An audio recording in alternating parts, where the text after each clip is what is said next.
Welcome in ESPN 97.7 Region 9 Basketball Media Day. Thanks for being with us. Carrick Segmiller, Andy Thompson. We got the Hurricane Tigers in the house to lead things off. We'll go through all the teams in the next 2 hours, but we're starting with the Tigers. We got Coach Stout here. And, Coach, I'm going to have you go down the line, introduce each kid, and after they introduce them, we're going to play the Kobe game that you play in your class where you throw garbage into your garbage can. And we're going to see how many out of 5 these guys can hit. So take us down the line here. We're going to start with RJ shooting. RJ. Shooting already? Yeah, bring it. What do you got? Oh, a little wide right. Wait, before you go. You got to say it, right? Wait, bring them. Before you say it, say Luka. Whatever you say these days, say a player, whoever you like. You don't say Kobe. All right, got to say Kobe. Oh, man. Callan, a little short. Don't go 0 for 5. Oh, there you go. There we Thailand. Let's go, Q. All right, so that's pretty good. It's tough, you know. What'd you think, Carrick? It's good effort. I think the can's too close. These kids, these days, the kids want to shoot from 25 plus feet away, right? That's an elbow jumper. You guys don't take that anymore. You got the garbage can a little too close. So. Yeah. All right, let's start with Coach Stout. I've been impressed with. I haven't seen you guys play live yet, but from one year to the next, the competitiveness and all. You're 3-3 right now. You went up on the road in Cache Valley, beat some really good schools. Tell us about the season so far through 6 games. Yeah, so started at home against South Sevier. You know, they're a good team. I think picked pretty high in 2A, took care of them, and then got a home game against Skyview, beat them in a close game. Went up to Payson, and we were a little cold on that one starting out. Ended up losing by 9, close game, great team. Then at Green Canyon, you know, same thing. Had a lead in the 4th, going into the 4th, and felt like it was one we could win. Ended up losing that one by 9. Then we got Mountain Crest on the road. That was a big win for us. You know, getting over the hump a little bit, getting a road win, and that was big. And then another close game, 1-point game, I think, under a minute left with Ridgeline. So, and all those teams, you know, Payson, Ridgeline, and Green Canyon, the 3 losses that we have, I think are between both polls right now. I think they're top 3 or 4 teams. So, and what's your view of how you're competing this year in the beginning of the season versus last year against some of these teams you played in? It was a 30-point game last year, and this year you're beating them or you're right with them. Absolutely. I mean, just the, you know, these boys could feel some momentum at the end of last season, I felt like, and they bought into the spring and summer stuff, and we went and played a lot of basketball, and they got better. And you know, we saw a lot of teams, you know, that we played already, and teams that we'll see in region, and we were real competitive with them, and so I think just the momentum building and the work that's just required now to compete in this region and in this state. That's just it's a basketball crazed state. Yeah. It's just high level. Yeah. So. And before we jump to the players, Coach, just one question for you from me, and this leads right into what we were talking about here is. You've got about as good of a returning core, seems like, as anybody in the region, especially considering how much these guys all played together last year. Obviously, you lose a Caleb Jackman, you lose some other seniors, but these guys all saw big minutes on the floor last year. How big has that been for you going into the offseason, to the summer, and now first couple of weeks of the season with a familiar core players? Yeah, they did. It was huge, and I it's not exact, but I think we're returning, you know, like 45 points a game. And it, you know, so that experience has been big for us. You know, hopefully some of that'll pay off as we get into some of these bigger games and into region, and the experience kind of shows through because it's huge. So. All right, let's move down here to RJ. Coach, tell us a little bit about RJ before we ask him questions. Tell us about his role on the team and what he brings to the table for you guys. You know, it's funny. I yell at him to shoot the ball. So he's a great shooter. I mean, you watch some of our games. He can knock it down from wherever. He's been a leader growing up on the team, and you know, just excited to have him and his leadership in here. And you know, they all bring their different strengths. You know, I'd say RJ's biggest is his shooting. So it's really big for us. Looks like we've knocked down 18 threes already this year, RJ. Talk to me about your shot so far this season and how big that hoop's looking early in the year. I mean, I started good against South Sevier, and then I had a couple games where I don't even know if I hit one for 2 games. But then this last tournament, I just was trying to stay as aggressive as I could on getting a shot off quick, and they were falling, so I kept shooting. So this last weekend was good. It's a good confidence booster going into the next games. Tell me about, obviously yourself, but your guard line in general. I mean, the guy that you're sitting next to, Brigham Kemp, you got Quinn down there on the end. Talk about a solid set of guards and, wings to be out there with you.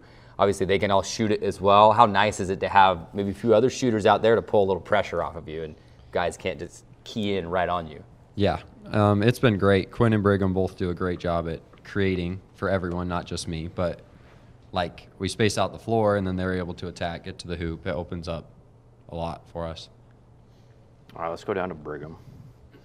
Brigham, tell me what it's like playing with RJ. What do you respect about his game or admire or wish that you could, add something to your game that he does really well?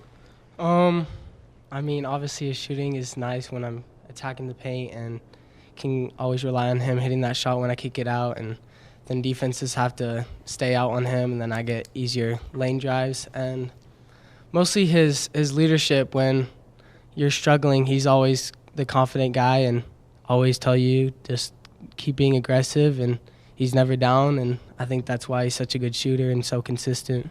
When you missed that Kobe shot, did he say something to you to pick you up, or? No, we didn't. Where were we at that time, RJ? All right, Brigham, tell me what. I asked Coach Stout the same thing, but what do you see as the main difference from one year to the next, as far as just you guys are battling this year, beating good teams so far?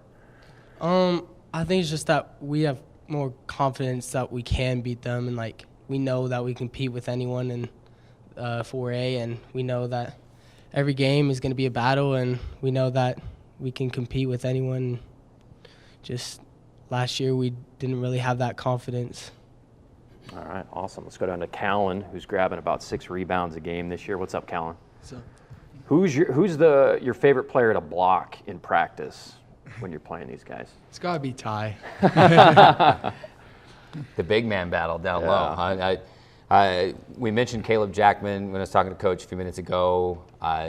Just talk a little bit about what it's been like kind of adjusting to life without Caleb. And now, I mean, you and I'm sure Tylen are down there roaming the blocks. And how fun has it been to be like, okay, Caleb's gone, I'm the guy down here now?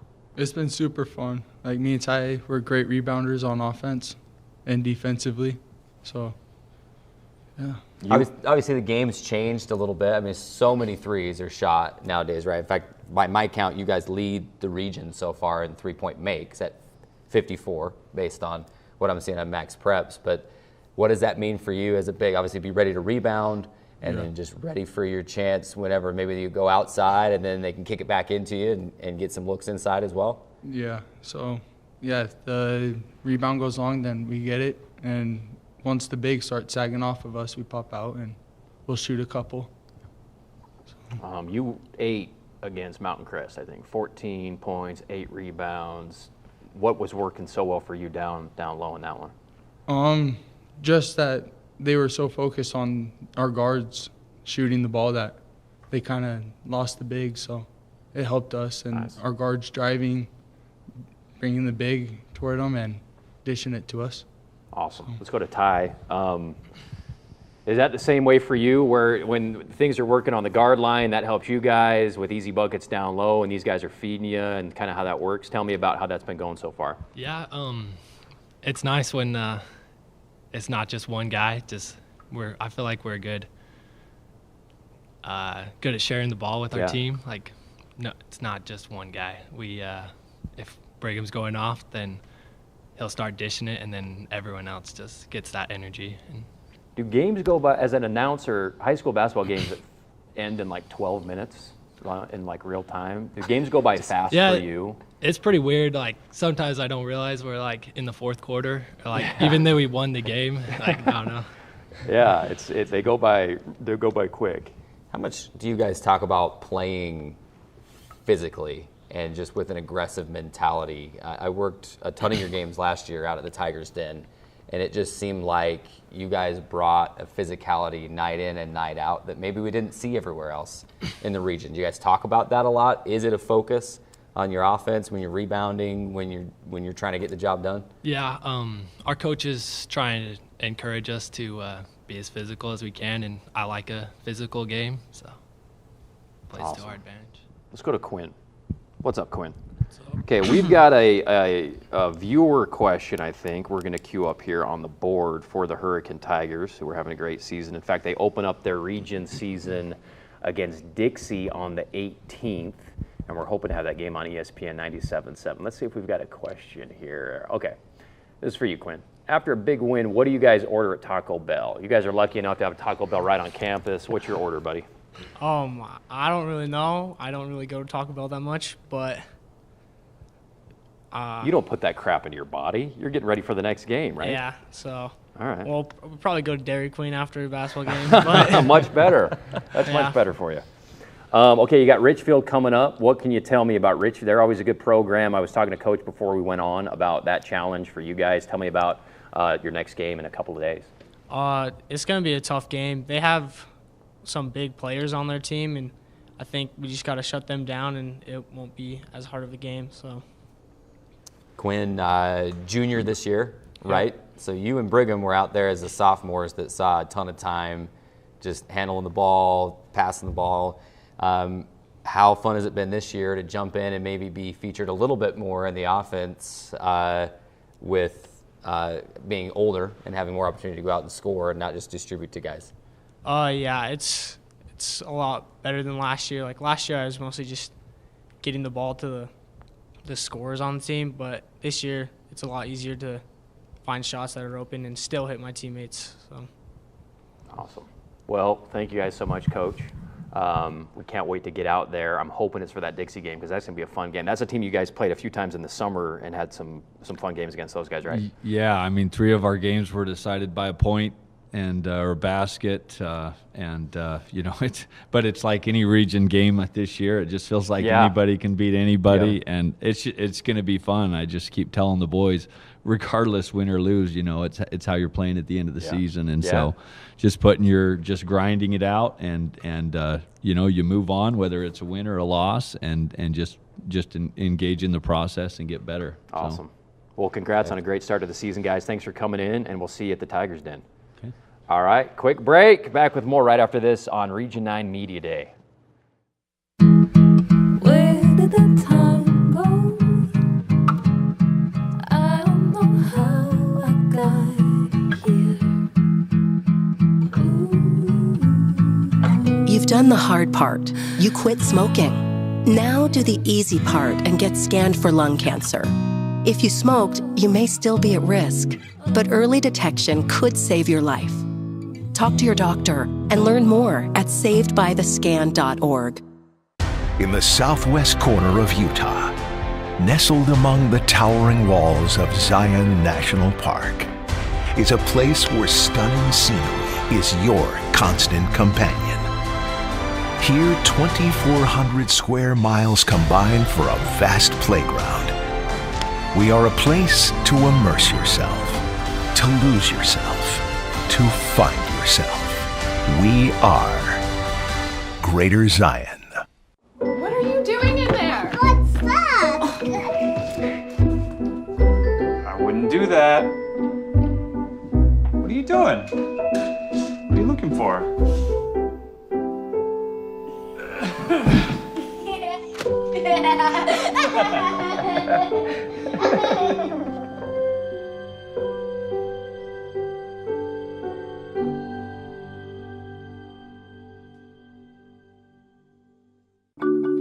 I tell my son, I love you every single day. I love you. Now, my dad has never said that to me. Not because he doesn't love me, but because culturally it wasn't comfortable for him. Now that he's a grandfather, he says, I love you to my son every time he sees him.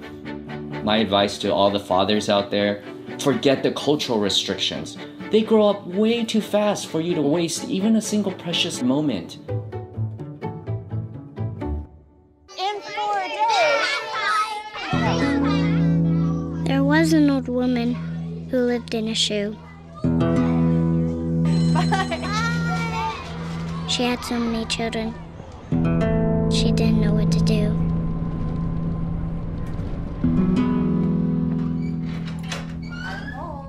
Did you have a good day at school? She gave them some broth without any bread. There you go.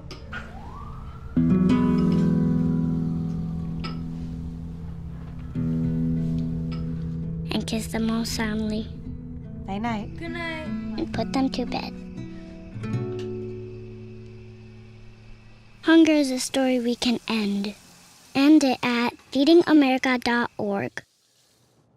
Welcome back, Region 9 Basketball Media Day. Thanks for being with us on ESPN 97.7 and streaming on the Community Education Channel. Carrick, you didn't tell me about my hair there, buddy. We got Carrick Segmiller. We got the Desert Hills Thunder and Coach Chris Allred. How's it going, guys? How's it going, Coach? Good. How are you? Good. Thanks for being with us. We're going to do the Kobe shot with these guys too, but we're going to start with Coach before we get to that and just tell us about that. We're only a few games in, but tell us about the season so far for the Thunder, Coach. You know what? To this point, we've had some really high moments, and we've had some learning opportunities, and so we're just kind of going game by game, trying to get a little bit better, trying to focus on some of the areas that we need to improve upon, both offensively and defensively, and try to get ourselves prepared for region games next week. A couple of high moments came early, beating Bear River in a close game, beating Skyview in a close game. You guys got a win against Richfield, who we just talked with Hurricane. They're playing. Richfield's always pretty good. Yeah. Maybe take us into some of those highs so far this year and how you won those games. Well, we've had some moments where we've played really well, connected both on the offensive and defensive end. In some of the games that we've struggled in, we've had some stretches where we haven't executed both on the offensive end or defensive end. It's maybe just a little bit of uncertainty, just a little bit caught back on our heels, not attacking, not playing aggressive like we're capable of. So we've got to work on some of those things, and this will be a good week for us. We've got 3 days of practice, and we've got a couple games coming up. So I'm really looking forward to a lot of growth this week. Coach, I asked the Hurricane coach a similar question. When you look at your roster, I mean, you've got a good group, solid core of returners here. I mean, these 4 guys with you right here are averaging just together just shy of 40 points a game. How nice is it to have 4 solid returning guys like this? And I'm sure there's more, but how good is it to have 4 solid returners coming back, familiar, jump right into it without having to maybe learn so much?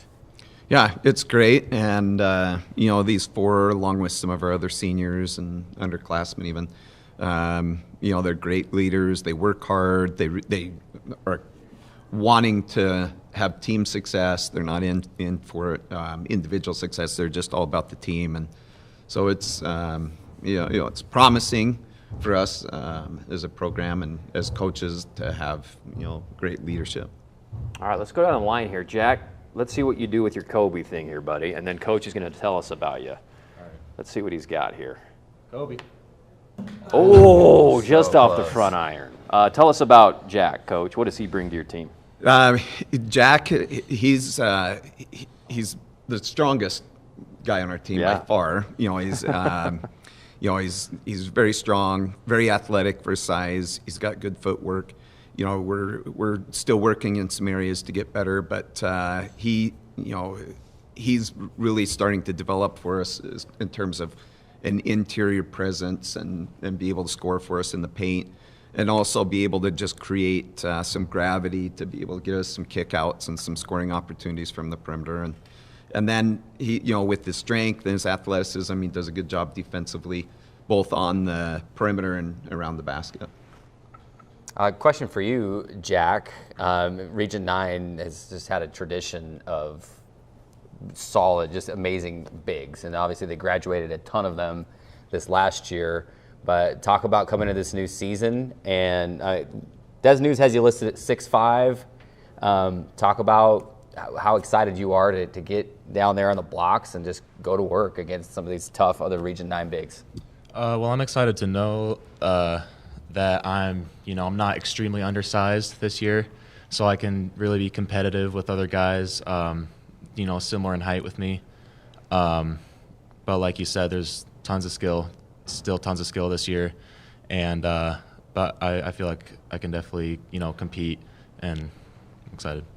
What do you like most about playing with Mason, your buddy next year? What do you like that he does on the floor, brings to the team? Mason, I like, as Coach was talking about, I can, draw gravity in the post, and Mason's always there for the kick-out three, and he's knocking it down a pretty high percentage. So, and he's also a pretty high-energy guy on our team. So he's made a bunch of threes this year. I think 15 is what Carrick researched for us already. Let's see how he does on this next shot. Go ahead, Mason. Kobe. Oh, a little short. All right. Is there a draft in here? Something's going on. Their back door is open. We've had a lot of short shots today. Yeah, it's a little harder than the Thunderdome. All right, let's go to Mason. How's it going, buddy? Pretty good. How are you? How much fun have you had so far this year? We talked about some of the highs, some lows, obviously, but you're working through it. You're a leader on this team. What does that mean for you when Coach is saying, hey, there's still some stuff obviously we need to work on early in the year to get where we want to be for region play? I mean, yeah, like every season has its ups and downs, and we definitely would rather have to go through this adversity right now rather than like the state tournament. So this preseason is kind of just working through those kinks and getting that figured out so that when we get to region play, we can compete just as well as anyone else. I'm looking at the stats. You haven't seen you live yet this year, but the stats indicate that you're kind of a do-it-all guy, a Swiss Army knife, if you will. About 10 points a game, 6 rebounds a game as a guard, a couple steals a game. You knock down 15 threes. Talk about how much pride you take in being a well-rounded player, not just a scorer, but you board the ball extremely well as well, and you do it all well. How important is that to you to be able to do everything? I would just say I'm just out there trying to do whatever it takes to get us a win. I'm not really worried about scoring the most points or like having like the best stats on the team, but if it means that I need to get more rebounds or score more points, then I'll do that. That's great. All right, Mason, tell us about Chaz Holbrook. What do you like about playing with him when you guys are on the floor together? What does he bring to practice, the locker room? Just what kind of teammate is Chaz? Chaz is super fun to play with. He's a great point guard, and he's got this poise about him. He's calm with the ball and doesn't really force a lot of things. He kind of lets the game come to him, and it's really nice having a point guard like that. And he's also looking for us shooters on the perimeter, trying to get us the ball so we can get open shots. Love it. All right, Chaz, Kobe, let's see, buddy. What do you got? We need one to go down here. Oh, front iron again. All right, Chaz, pick up the mic. I was watching highlights of the Juan Diego game where you went off in it was a tough game. It was close. You guys ended up not coming out with that one, but you had an awesome game individually. You and Ben were creating a bunch of steals and stuff and getting fast break points. Talk to me about that game for you individually. Yeah, it was fun. It was definitely just, that's one that you wish that you could come out with. But I thought we competed very good, and Juan Diego's a good team. So, yeah, that was a tough one. But I thought I brought a lot to the table, and that all my teammates also just... You guys are right there. Yeah. I mean, everybody played pretty well. Yeah. Yeah, we did very good. Yeah. One of the things that Desert Hills coaches seem to always have is a pretty good point guard, stable, consistent, and it seems like you kind of are on the track to have something like that, this year and going forward. Yeah, it's nice to have Chaz back from last season. Yeah. Last year as a sophomore, he did a great job for us, just controlling the pace, tempo. He's always been a real good defensive guard. This year, he's been a little bit more aggressive offensively, which has been good for us. He's capable of shooting from the perimeter. He's capable of getting to the basket. And so we're looking for him to continue to grow in both areas as a point guard and, continue to find and distribute the ball and get us some easy ones.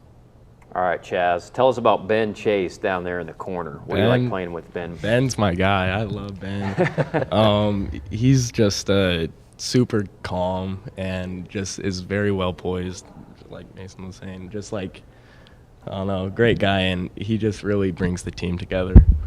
All right, I think we've got a viewer question for Ben here. The other one was about Taco Bell. Let's see what this one is. Ben, could you jump over a car if you wanted to? What do you say, Ben? I am not like Eli Allred. I do not have Eli Allred bounce, so I doubt I could jump over a car. Any dunks so far this year? Not yet. Not Okay. yet. All right, but we know you can. The next question is, can you shoot paper into a garbage can? Oh, yeah, I forgot. On our last chance. Here we go. Yeah. Oh, a little to the left. A little to the left. All right. Well, Ben, senior, last year at Desert Hills. You're leading the team in scoring right now, but doing a whole bunch of other things. Just talk about going into your senior year and how it's been so far, and maybe what you're looking forward to most about one more season in the black and gold and playing in the Thunderdome. Yeah, I'm excited. Like you said, senior year, it's crazy. Like, it felt like, I've told this to people, but it felt like just yesterday I was a freshman thinking I got 4 more years. But this last year, I mean, I got some amazing guys and people who aren't here that just, this team, this is probably the closest team I've ever been with. And that's what I love about it. It's just we're all super close with one another, and it's not about ourselves, it's about the team, which I'm excited to play with them for that reason. Awesome. Well, congratulations on a great season so far. We look forward to who do you guys open region up against, Coach? I can't even. Cedar. Oh, Cedar. Okay. Cedar, then Hurricane. Okay. All right. Well, we look forward to being in the Thunderdome. How's the Thunderdome experience? How's the student section this year? We always talk about the team and returning starters, but sometimes the student section they got to warm up too at the beginning of the year. I mean, you got guys on the front row this year that were in the back last year, and they got to step up. How's it been so far, Ben? The first game was pretty good, and then it kind of slowed down from there. Okay. But last year it was kind of like that too, and then once you're starting to get in the region, everyone shows up to the game. So shout out a kid or two that you think needs to really step up this year in the student section for you guys. I think Brock Moy for sure. Okay. Brock Moy, he's our energy guy. He needs to Okay. step up. And then who else? Carter Terry. Carter Terry. Carter Terry. All right, we're looking at those two guys to step up at the Thunderdome this year. We love coming there. One of the funnest places in all of Utah. Probably go call a basketball game. Coach Allred, thank you so much for bringing your guys as always, and we can't wait for Thunder basketball this year on ESPN 97.7. Quick break. Back with more right after this.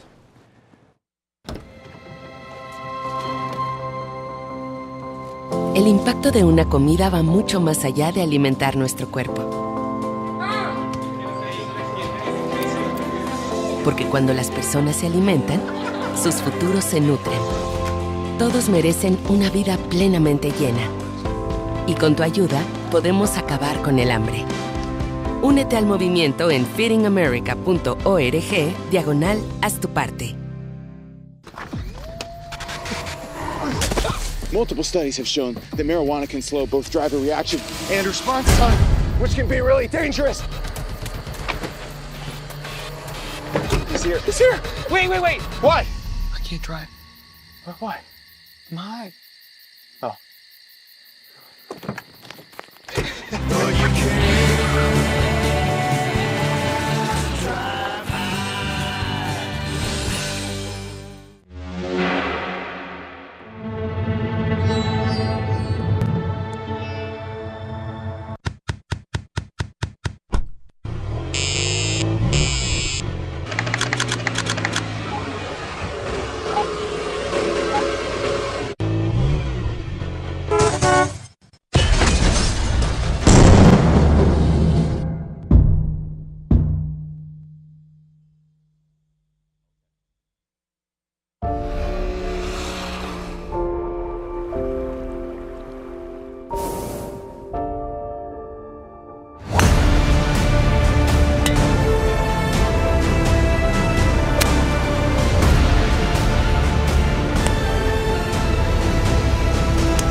I don't remember how it started.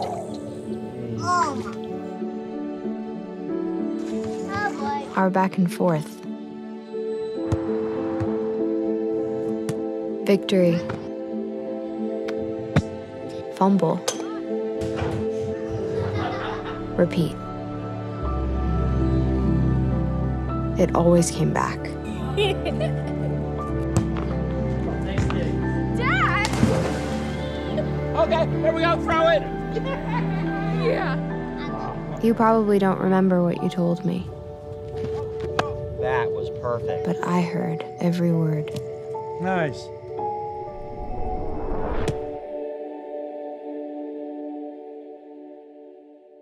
In 4 days. There was an old woman who lived in a shoe. She had so many children. She didn't know what to do.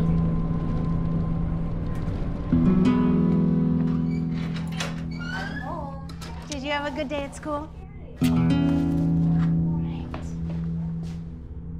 She gave them some broth without any bread. There you go.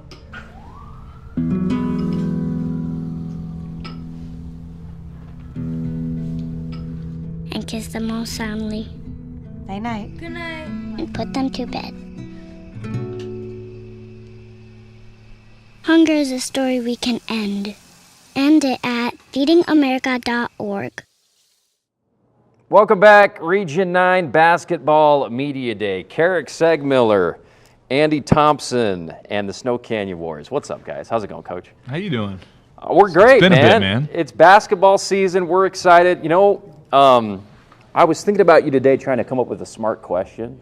And what I realized is Coach Ball inhales basketball. So I'm wondering, True. your first off season after being a high school basketball coach, I bet like you were just like March Madness, looking at every play Hurley was running and all these guys, and just like I can't wait to get back and coaching. And now it's here. Your season's already started, but tell me about your off season and how excited you were to get back with these guys. I was chomping at the bit to get started again. I'm a basketball nerd, you know, so I was watching all kinds of things, and you know, I've got my kind of coaches group texts, and then some of my mentors that we send plays and stuff back and forth all the time. So, I mean, I eat, sleep, breathe, live basketball.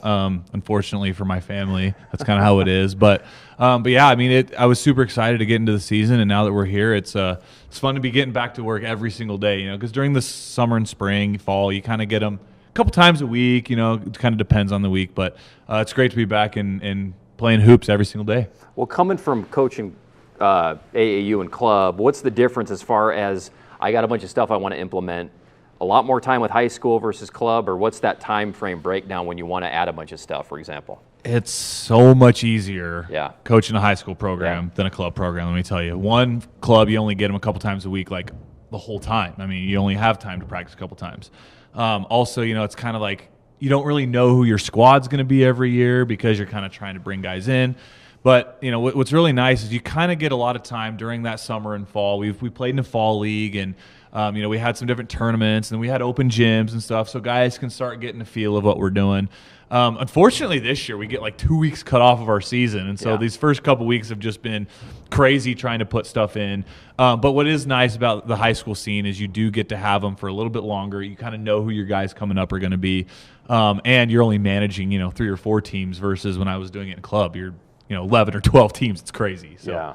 Do you have a player or two this year that'll come to you from off the floor and say, hey, I'm seeing this, and provide something to you that you can use? Yeah, I think a lot of these guys do. I mean, you know, Joe's a pretty smart guy. He likes to do it a lot. He'll ask me a lot of questions, you know, and he'll be like, hey, what if we did this? Niels has done it a lot. You know, Reggie's a really good floor general, so sometimes he won't even tell me, and all of a sudden they're running something at the other end of the floor, and I'm like, hey, great, easier for me, right? He can call out the play, and he'll see something, or he'll have an action that he wants. And so that's one of the things I'm like trying to implement more and more as I coach, is like, you know, letting players kind of give their input, because they are the ones on the floor. You know, I'm sitting on the sideline and I'll see certain things, but sometimes they'll be like, hey, coach, like I'm noticing this guy's playing me a certain way or whatever. And so all 3 of these guys actually are 3 of the most, you know, the guys that do it the most. And so they've done a pretty good job at that, and you know, trying to do my best to trust what they're seeing on the floor. Coach, let's recap real quickly the first couple weeks of the season. Obviously, it's not how you start necessarily; it's how you end in this sport, in all sports really. But 1-5, but that doesn't tell the whole story. I mean, I'm counting up at least 4 games where you're within 6 or less points at the end of the ball game. What's your assessment of the first couple of weeks? What maybe small tweaks can we see to take that, within 6 points and get over the hump and get those wins? Yeah, even that Springville game, we had a chance to win at the end. I mean, we were right there, and that was, I think, one that a lot of people were thinking they're going to blow us out, and our guys just stepped up and played hard. I think right now what we're trying to find is consistency. That's the tweaks that we want. I mean, we had a couple games this week where, our offense struggled and we weren't making shots, but we were playing defense that kept us in the game. And then just recently on Saturday, we played a team that, they shot 69% effective field goal percentage. Our defense was not good. We finally made shots, and our defense wasn't getting it done. So we're trying to tweak and just become a little bit more consistent. I think with these, what we're trying to get these guys to realize is that they have a higher potential than what I think a lot of people expected, and we feel like we easily could be 4-2 right now. Like, genuinely, we should be 4-2. We've had things that didn't go our way down the stretch, and that happens. We got to learn how to win. But I think we're confident that by the time, we're really in the depths of region, I know region starts next week, but once we start getting into it, I think we're going to be finding our rhythm and we're going to know who we are. That's kind of what we're trying to figure out is who are we right now? Who can we play? And I think we're confident that we'll get there when the time is right. All right, let's go to Joseph Smith over here. Grab your Kobe and heck, just go for it. You guys do this in the classroom, right? You got to say Kobe. Don't just shoot it. What's the deal if I make it? We haven't considered that. Nobody's made it. Joe's got the motivation here.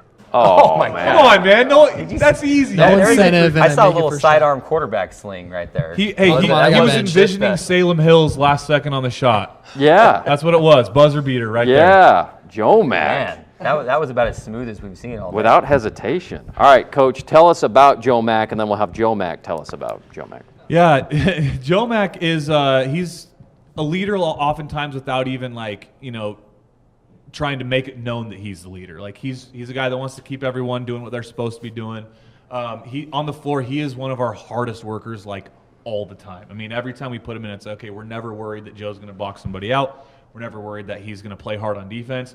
And, really, the guy's not a big guy. He's not 6'5", 6'6", but he has been guarding up and guarding bigger guys every single game, and he's done the best so far. He's been our best post defender, and it's been a really big asset to us, especially on that end of the floor, because that's what we want our identity to be. And so I think we're really looking to him to really provide a lot of that, defensive identity and see if a lot of our guys can follow that example on that side of the floor. All right, Joe Mack, tell us about the season so far, what you've liked from what you've seen from your team, and what needs to be improved on, going forward.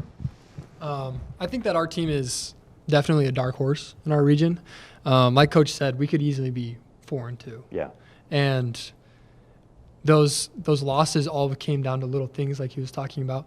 And as I think as soon as we tweak those little things, as soon as we find, I think especially our identity on defense, it'll lead to our offensive buckets. And I think that's a huge part of our team right now, fixing, is our defensive mentality. And even in practice today, we really have started to evolve on that end of the floor. And I think that we're going to do some great things defensively. Oh, go ahead. I was just saying, talk about the transition from football to basketball. It all happens so fast. You're just football, and then all of a sudden, it seems like this year too, this season, they're cramming so many games up front. The season's a little shorter. Quick. Thanks, boys volleyball, for that, right? They need the gyms. Just talk about that transition and how quick you move from the gridiron onto the court. Well, Karsten Stewart and I both played football this season. We had Saturday and Sunday after our playoff game against Crimson to rest. We were getting shots up and stuff, but it's hard. Basketball is a completely physically taxing sport in its own different way, and my legs were just dead. But you work for it, you work through it, work for it. You work for basketball and you work for coach, and you just get into shape. All right, love it. All right, Joseph, tell us about Niels and what it's like playing with Niels and what you like about Niels and what he's like and all that stuff. Introduce the world to him. So Niels Larson he's a bucket getter, but my man hasn't been shooting enough. We finally got him to shoot the last couple of games. He's been doing well. But Niels is a great three-point shooter, and what I love about Niels is that he's quiet, while he's like he's very coachable. That's what I think has been huge on our team, is that Niels is able to adjust really, really fast. And it's been an asset, especially defensively. He'll come out of nowhere out of the help defense and get a tip, or he'll come out of nowhere on a shot and get a tip on a rebound, and we get an offensive board. So he's been like this quiet underdog, like come out of nowhere and surprise everybody on the floor at a random time. So love playing with Niels for that way. All right, Niels, let's see your Kobe, buddy. Hoist one for us. Short. He got fouled. Short. You guys are 50%. Yeah, that got fouled. That didn't count. Yeah. Yeah. All right, Niels. Tell us about your season so far and kind of what these guys were saying about how, a lot of positives, but definitely room for improvement. I think, honestly, like some of improvements we need are like our transition defense. We've definitely been struggling on that last couple of games. But honestly, I think throughout like the season, our shooting's gotten better. At the beginning of the season, we were not a super great shooting team, but now we're coming back into it. Our attention on defense is really good right now. Getting a lot of defensive boards and creating a lot of offensive opportunities, but sometimes can't finish them. Okay. Senior year, playing in the jungle all these years. What are you most looking forward to lacing it up one more season over there in the green and gold? Man, like playing JV and sophomore was fun, but like seeing the varsity and like the fan base around the varsity games, like the student section, all of that, and like the fame around it seems so much funner. I'm excited for that part. Who's your favorite kid to block in practice? Like to block in like an Olympic drill or something? Probably Gil. Usually gets in his head. So yeah. Do you flex or anything, or do you?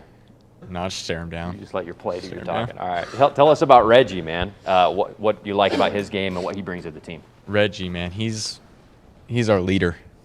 Like sometimes we'll be in games and we're all kind of like panicked and we just need someone to calm us down.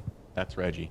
Reggie can also bring us back into a game within 2-3 plays, hitting big time shots.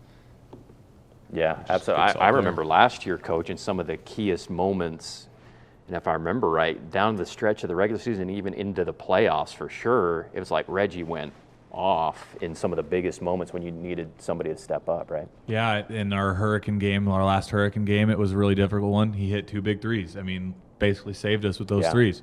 Against Cottonwood, we didn't end up winning that game, but Reggie hit the 3 that brought it to a 1-point game. I mean, he just in a big moment, he was on the floor and he was like, I don't care, I'm just gonna knock it down. It's in my blood, you know what I mean? Yeah. Like he was ready to do it.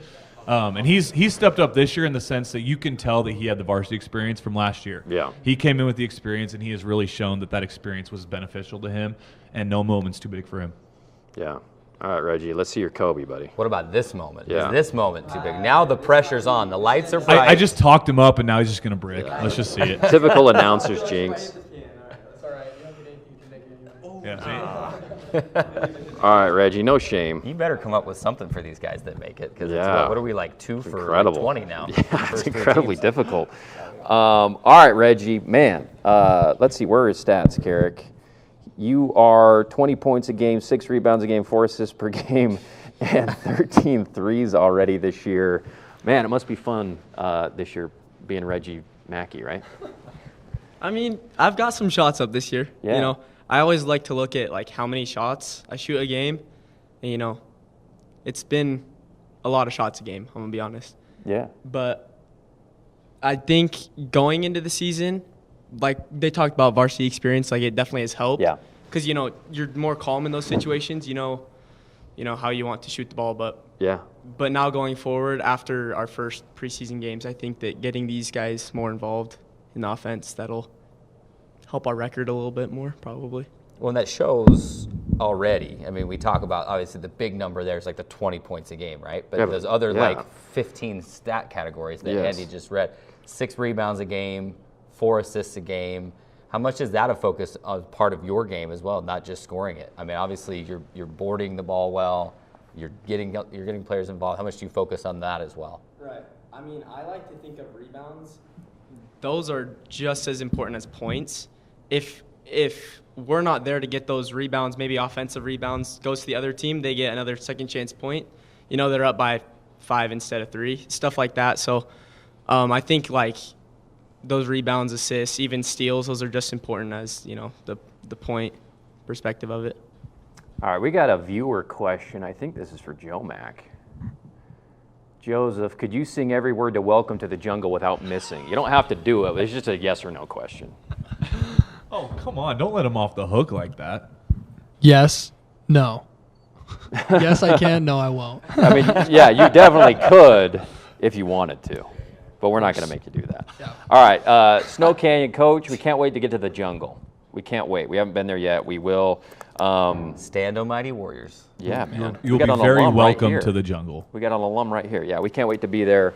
You got a couple more games of non-region. In fact, you got a game tomorrow. We have game tomorrow and Wednesday. We've got back-to-back again. Yeah. So these boys, 6 games in 8 days. I kind of feel bad for scheduling all of that because it's been such a fun Can schedule. you imagine LeBron trying to play Region 9 schedule? He'd just sit out. I mean, I guess this year he's trying to be tough, but 6 games in 8 days, wouldn't count on it. He'd sit out half of them. All right, that's Coach Ball and Snow Canyon. Thanks, guys. You guys are awesome. We look forward to seeing you live and in living color this year. Quick break. Back with more right after this.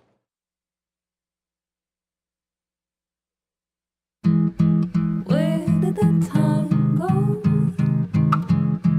I don't know how I got here. You've done the hard part. You quit smoking. Now do the easy part and get scanned for lung cancer. If you smoked, you may still be at risk, but early detection could save your life. Talk to your doctor and learn more at savedbythescan.org. In the southwest corner of Utah, nestled among the towering walls of Zion National Park, is a place where stunning scenery is your constant companion. Here, 2,400 square miles combine for a vast playground. We are a place to immerse yourself, to lose yourself, to find yourself. We are Greater Zion. What are you doing in there? What's that? I wouldn't do that. What are you doing? What are you looking for?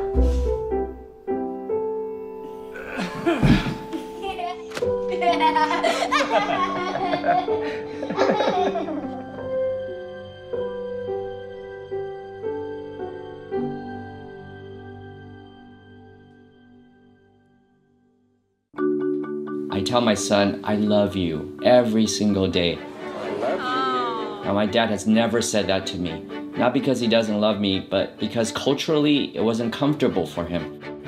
Now that he's a grandfather. She had so many children. She didn't know what to do.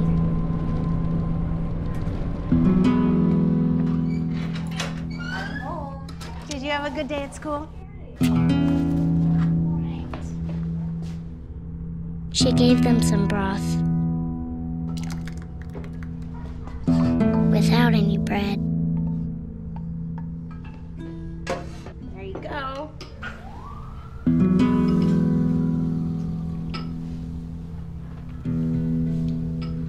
And kissed them all soundly. Night night. Good night. And put them to bed. Hunger is a story we can end. End it at feedingamerica.org. Welcome back, ESPN 97.7 Region 9 Basketball Media Day. We got Carrick Segmiller, we got me, and we got the Dixie Flyers with Coach Roberts. How's it going, guys?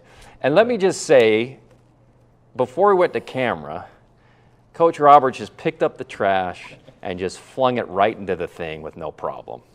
We're going to make him do it again now that the audience is watching. This is going to be a pressure-free throw for Coach Roberts. Are we rolling tape on that during the break? Maybe. I hope. We can get some B-roll or something. How's it going, Coach? Doing good. Thanks for having us. Yeah, thanks for being here. Okay, so let's go through the season so far. Tough schedule, 5-1. Got to be happy with the results so far, right? Yeah, I've been really impressed with the guys and the way we've started off the season. Last 3 games were a little difficult. We still grinded through it. Not having Tyson right now is obviously a tough one, but also a great opportunity for our guys to to do other things that they're not used to doing. Yeah. Started with Springville, won that game by double digits, then Salem Hills, American Heritage, Wasatch, Maple Mountain, and then finished last week against Bountiful, and then you've got Westlake in a couple of days. The storyline coming into this season for you guys obviously is you lost some kind of legendary flyers last year, but I think what people in the media have been impressed with so far is just kind of reloading, seems like, so far. Yeah, I think the biggest thing too that these guys know is it's their turn.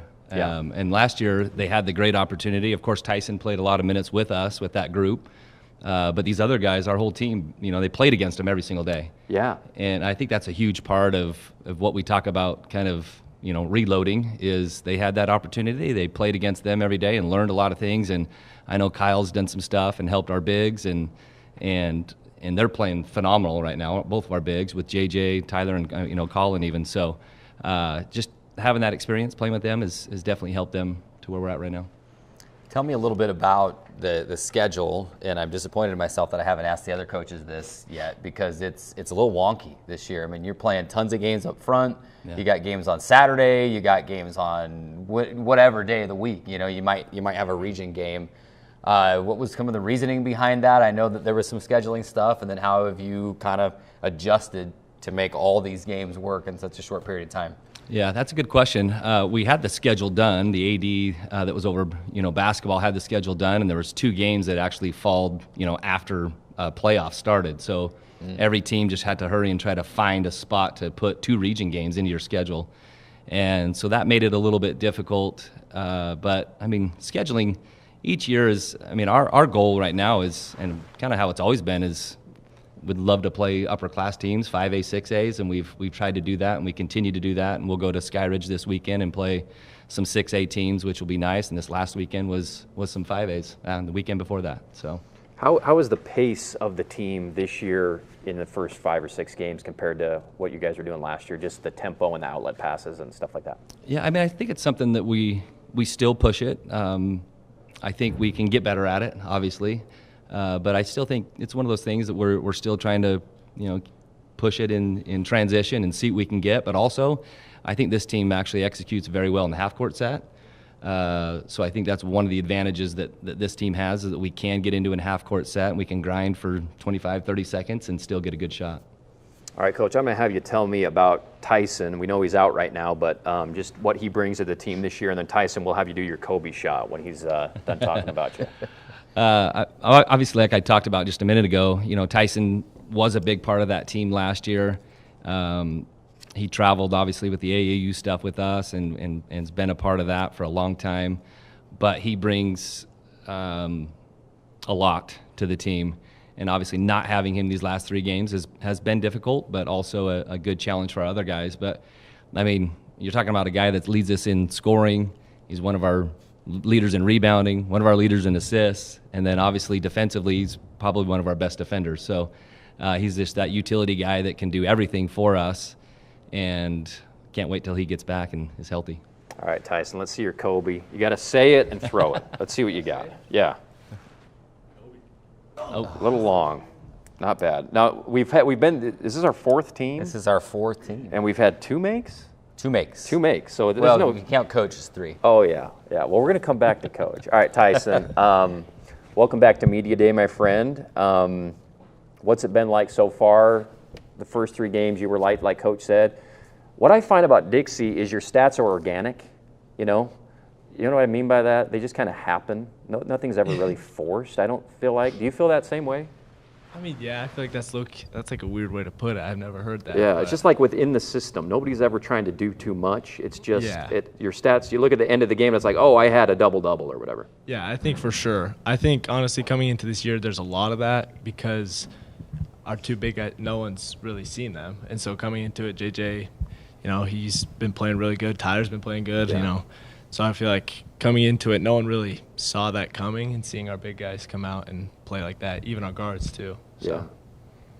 Let's reflect back to last season for a minute. What did you take from last year? Maybe it was one of the most important things that you took from your time, your minutes with those guys that you played with last year, into now being one of the team leaders out there this year. And how had that helped you going into this year? Probably just leadership.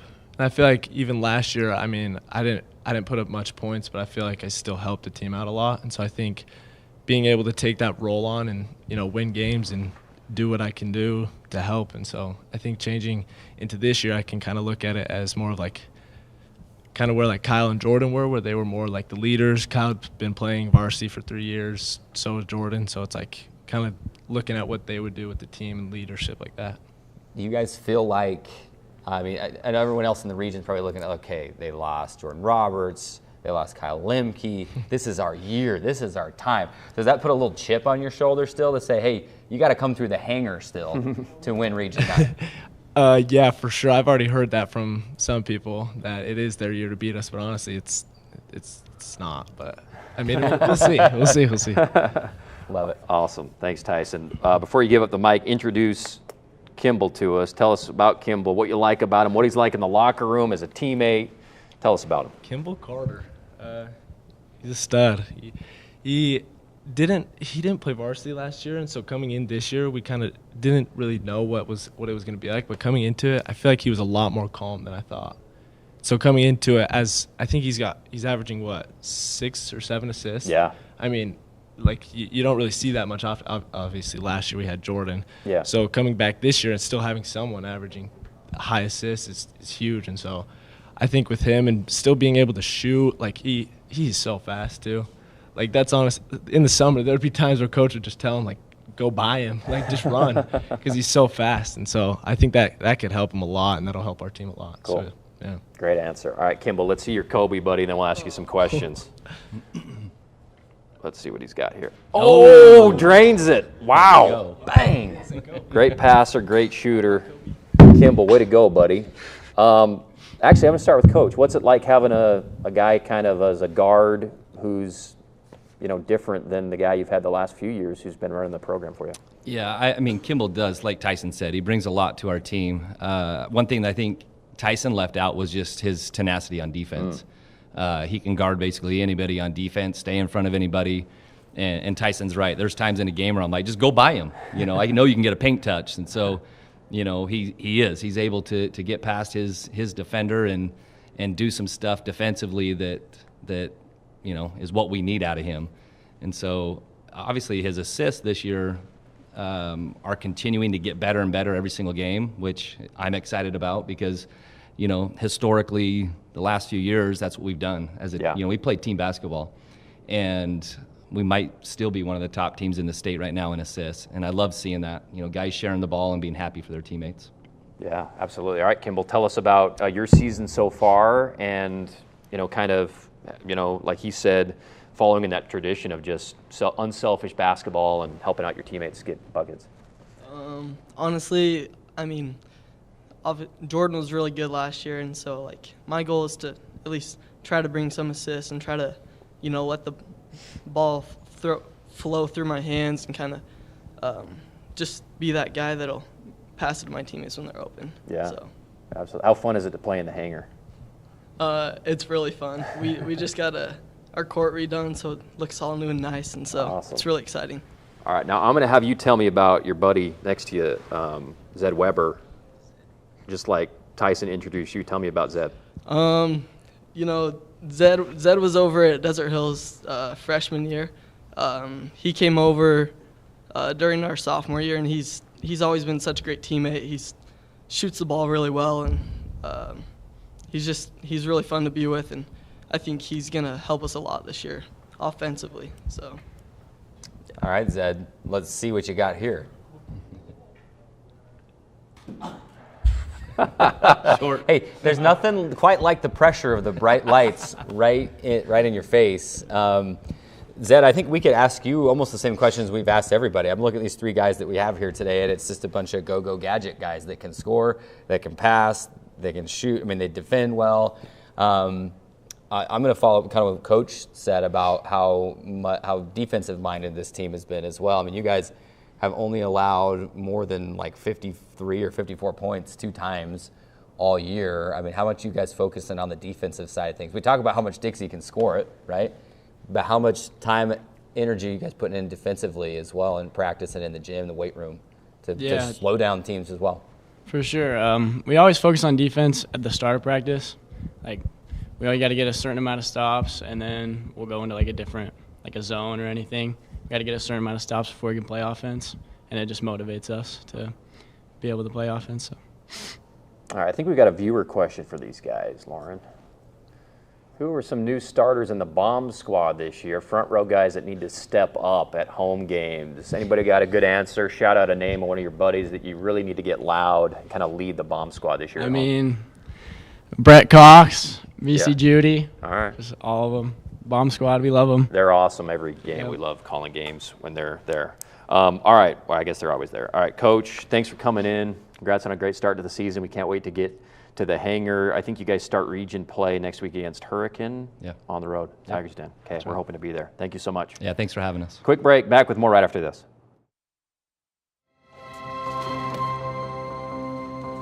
El impacto de una comida va mucho más allá de alimentar nuestro cuerpo. Porque cuando las personas se alimentan, sus futuros se nutren. Todos merecen una vida plenamente llena. Y con tu ayuda, podemos acabar con el hambre. Únete al movimiento en feedingamerica.org/haz tu parte. Multiple studies have shown that marijuana can slow both driver reaction and response time, which can be really dangerous. He's here. He's here. Wait. What? I can't drive. Why? I'm high. Oh.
I don't remember how it started.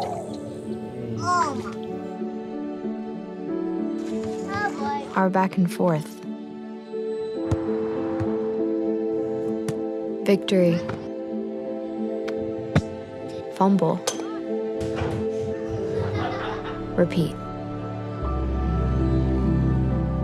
It always came back. Dad! Okay, here we go, throw it! Yeah. You probably don't remember what you told me, That was perfect. but I heard every word. Nice.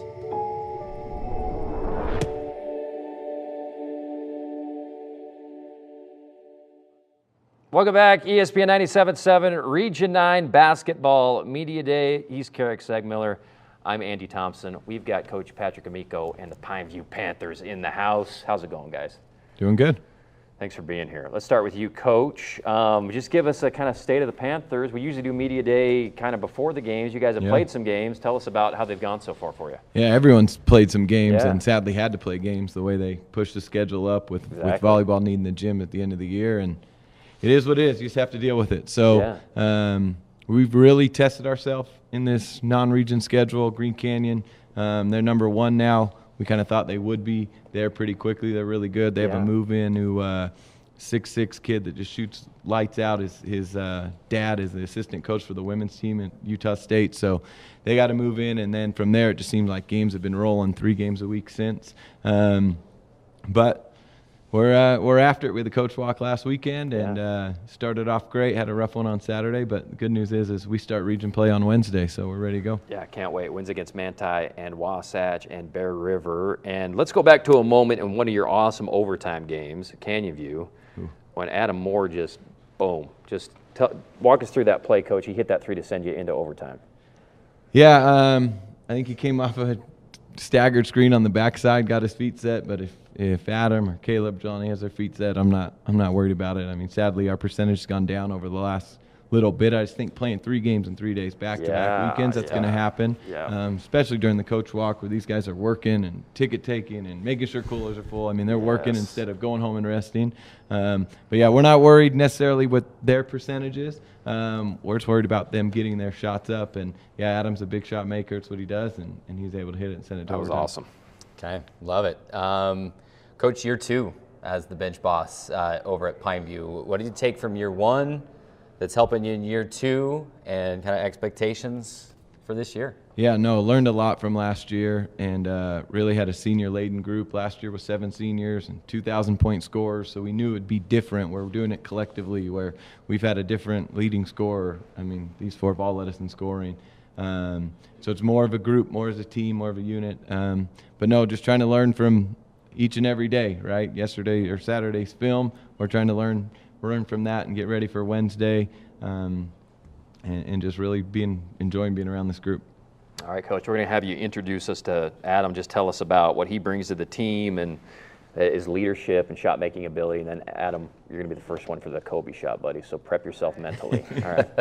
All right, so Adam Moore started every game last year for us. Like you said, he's a big shot maker. He's no fear. He's just going to go up and hit it, and there's no question when it's going up. He's also a great defender. He's one of our captains. He's a leader, unbelievable person, and yeah, we love having him on the team. All right, bring it. Say Kobe and put it in there, buddy. Right. Kobe. Oh! I never a doubt. Something about that chair. I knew he was going to make that. Right there. I knew he was going to make it. No doubt in my mind. Big shot maker. We said it. Exactly. Holy cow! How'd you make that shot? They had 2 guys flying at you. You didn't even have a half a second to shoot that one against Canyon View. We were right there, me and Carrick in the pit. It was awesome. Give us your perspective on that big shot. I just came off the staggered. I tried to get my feet set as quick as I can, and right when I got it, I just released as fast as I can because I know both of them are coming off the stagger, my defenders. So yeah, I tried to get off pretty quick, and I did. Yeah, that was awesome. Thank you. Tell us about the rest of the season so far for you individually and playing with these guys. Individually, it's been fun. I've been getting more shots up this year because, like last year, we don't have Nash and Griffin, the 2,000-point scorers. Yeah. So yeah, I've been definitely getting my shots up better this year and the more like me type of shots. And playing with these guys, they're great. Like if I'm always driving down the lane, there's always me someone open in the corner, and we'll have Jelani or Papa cutting. You know, it's like where do we want to hurt you? Like that's how we play as a team.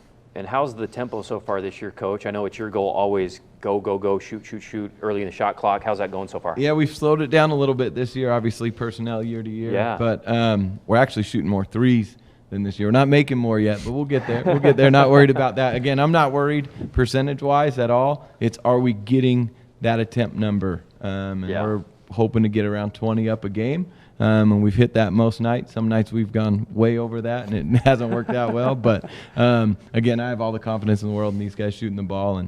But our pace has slowed down a little bit this year. Awesome. All right, Adam, tell us about Lucas, your teammate over there. Yeah, I love Lucas. He's one of my captains.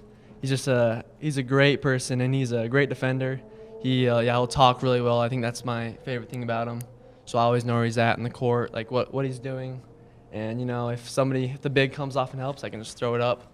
He'll get it. I mean, I'll throw it up. He'll grab it. So it's nice. Wonderful. All right, Lucas, shoot your Kobe. And keep in mind, if you guys hit 2, you're the best in the region with this game. All right? Nobody's hit more than 1. Have you attempted a 3 yet this year? Huh? No. Are you going to shoot any 3s this year? No. Okay. Coach is Here quick you on go. it. He might. Here's your chance. Here's your chance right here. Kobe. Oh, yeah, I'm scoot good. that thing back a little bit. A little long. That was a nice rotation. Never miss left. Coach once told me never miss left to right, just long or short, right? Lucas, who's your favorite player to block in practice? Just swat and then just get right up in their face. I don't know. Yeah, probably Isaiah. Okay. Yeah, he's a buddy of mine. It's fun to play against. Yeah. We just go back and forth all practice. You had a throw down in the game over somebody, I think, right, Carrick, in the Canyon View game? Canyon View. Put it over the top of somebody. How many dunks do we have so far this year?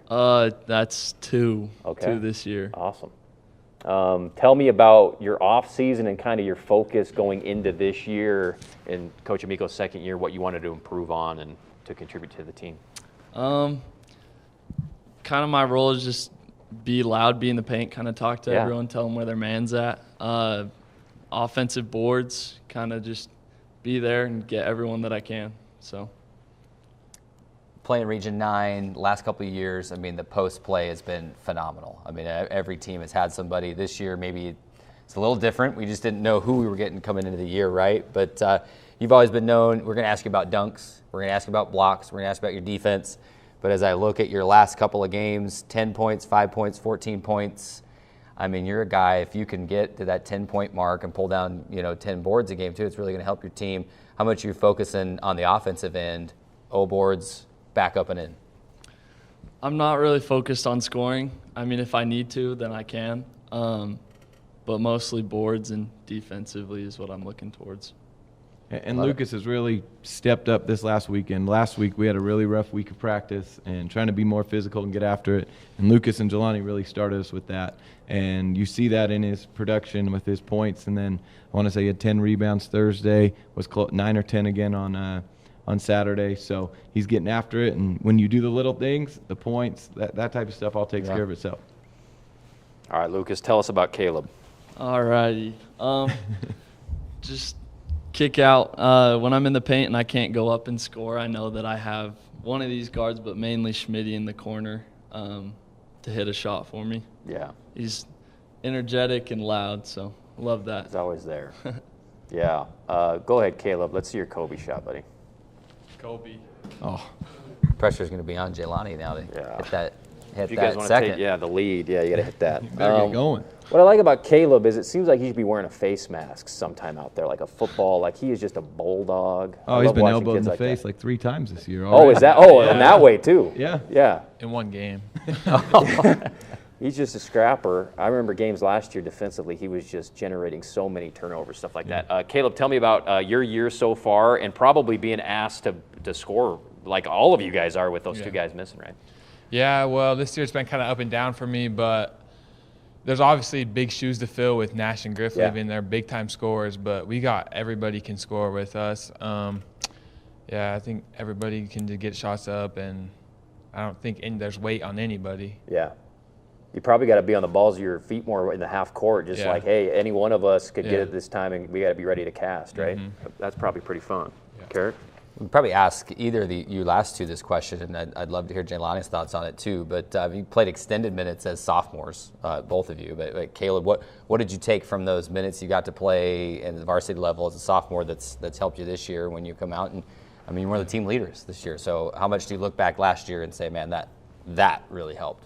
Yeah, it was kind of cool to play with the intensity that was there last year. Last year, I thought the region was really good, and it was cool to play with everybody in there. It was really high intensity, and just looking up to older people like Nash and Griffin and how good they were, and it was fun to play with them.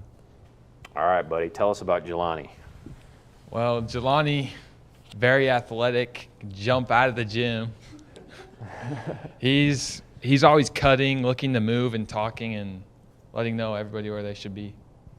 My observation, Coach, for Jelani from one year to the next was his offensive arsenal has probably been refined, like everybody's probably is, but he is, touch, he's going left, right, he's hitting a floater in the paint and all that stuff. I don't know if anyone puts in the time that Jelani puts in. Yeah. If he's not at Pine View, he's at Nets working. He can finish at all 3 levels, both hands over you. It really doesn't matter. I don't think Jelani understands how good he even can be or how good he is yet. Yeah. And as he continues to figure that out, you talk about another guy that had a great weekend. He had a triple-double on Friday night, I think, against Wasatch. He had 21, 10, and 10. He can do it all, and he's going to be really special the next 2 years. All right, Jelani, now that we've buttered you up, let's see how you do on this. You got to hit this one, so pressure's on for the lead. Got it. Oh! The touch. The roll. Man, that's clutch, man. Holy cow. Pineview, pressure. as a team, takes the lead in the Kobe shot. Way to now. go, Jelani. That was clutch. Tell me about your season, just overall, in general, what you've liked that you've done so far, and other stuff that you want to maybe improve on as you go into region play. So, yeah, I think the season's been going pretty good for me. I'd say I've improved definitely from last year. Felt more comfortable and playing harder, and that's been like my main goal. Each game I'm coming in trying to play as hard as I can, whole game, give full effort, and just be there offense and defense. And then also, could you repeat the question again? I don't know. It was stupid. Carrick, you ask a question. No, I'm just kind of going with what I asked Caleb. I mean, you played a ton as a sophomore. What's different this year, playing as a junior than last year as a sophomore? Is it easier? Yeah, I feel like last year there was so many guys we had, and it was kind of like they're a lot older. We had a ton of seniors, so it was kind of like trying to fit in maybe. It's kind of hard, and then this year it's kind of like more free, I feel like. We talk about your versatility and your ability on the offensive end, but you're averaging a couple of steals per game as well. How much do you focus on that defensive end as well? You got to get those stops to get in transition, get back up the floor, right? Yeah, I really try to make an emphasis on that this year to like really be there on defense and like stand out. Awesome. Love it. All right, let's. I think we got a viewer question for the Pineview Panthers here. Adam, which coach would win a free throw shooting contest? He already knows this answer. You don't want to get benched, Adam, so be careful how you answer this. He already knows this. It's not this guy, let me tell you that much. He's not going to play, he's not going to go home, so we'll see. All right, I forgot about that. It's not him, it's Caleb Stearman from Utah Tech, for sure. Okay. There's no chance he's winning, there's no way. Yeah, we got a pretty dang good staff. Like, if we played 5-on-5, we'd be unreal, because Caleb and Nate, they would rush, they would absolutely kill it. Can we organize a coaching staff like tournament, like 3-on-3 tournament? At UVU, we used to play staffs that would come in. Like, we played the Billups staff at Denver. That was a fun game, but I wish we could get something like that rolling. I'd just sit on the side and watch. End of the year in March, we'll do it. All right, Coach Amico, Pineview, thank you so much, guys. Congrats on your Kobe. You guys are in first place. Quick break. Back with more right after this. Where did the time go? I don't know how I got here. You've done the hard part. You quit smoking. Now do the easy part and get scanned for lung cancer. If you smoked, you may still be at risk, but early detection could save your life. Talk to your doctor and learn more at savedbythescan.org. In the southwest corner of Utah, nestled among the towering walls of Zion National Park, is a place where stunning scenery is your constant companion. Here, 2,400 square miles combine for a vast playground. We are a place to immerse yourself, to lose yourself, to find yourself. We are Greater Zion. What are you doing in there? What's that? I wouldn't do that. What are you doing? What are you looking for?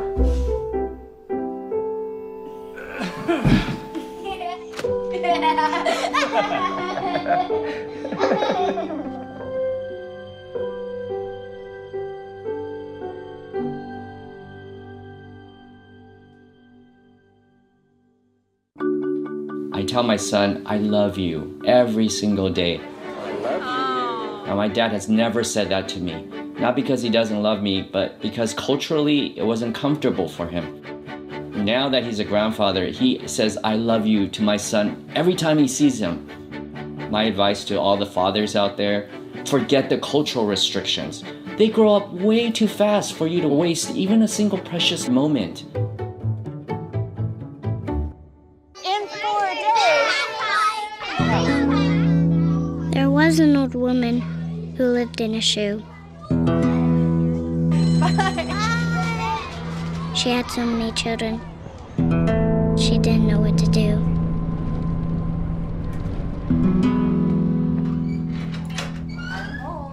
Did you have a good day at school? She gave them some broth without any bread. There you go.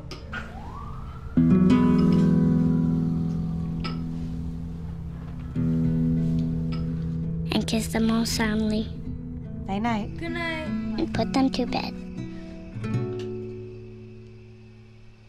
Hunger is a story we can end. End it at feedingamerica.org. Welcome back, ESPN 97.7 Region 9 Basketball Media Day. Thanks for being with us. We're already through it. We're having fun because I can't believe, I think we're on our second to last team. Yeah, it's we're the right Crimson there. Cliffs Mustangs. Carrick Segmiller, Andy Thompson here with you, with Coach Murdoch and a bunch of Mustangs. How's it going, Coach? Thanks for being here. We're doing great. Thank you for having us. It seems like a fun group to coach this year, Coach. You've had a great start to the season. Just kind of give us a review so far of where we're at. Yeah, these boys, have worked really hard in the off season, and it's paying off so far. Starting the season off 4-2, and those 2 losses had chances to win those and get back into those games. So it's been fun to see these guys kind of gel together and work together. Especially on Saturday afternoon, we kind of put a complete game together versus Juan Diego. So it was fun to see those guys play. Yeah.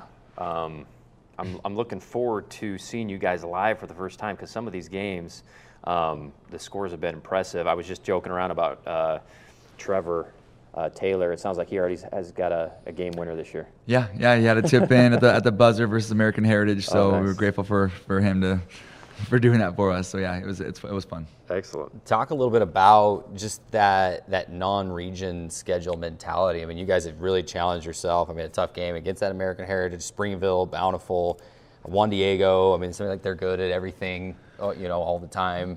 And you're playing tons of games before you even hit the region slate this year. So talk about that preseason mentality. Yeah, and how we much set you it up that grind. way every year because we feel we have the toughest region in the state of Utah, Region 9. So we have to prepare ourselves, in the preseason so that we can get ready for regions. So we do that on purpose. It's not a coincidence that we're playing these teams, and so we just set it up that way so we can kind of see where we're at and see what we need to work on so that we're prepared for region. What's the biggest difference, would you say, on the floor from last year to this year? Is there one that jumps out, or is it kind of similar?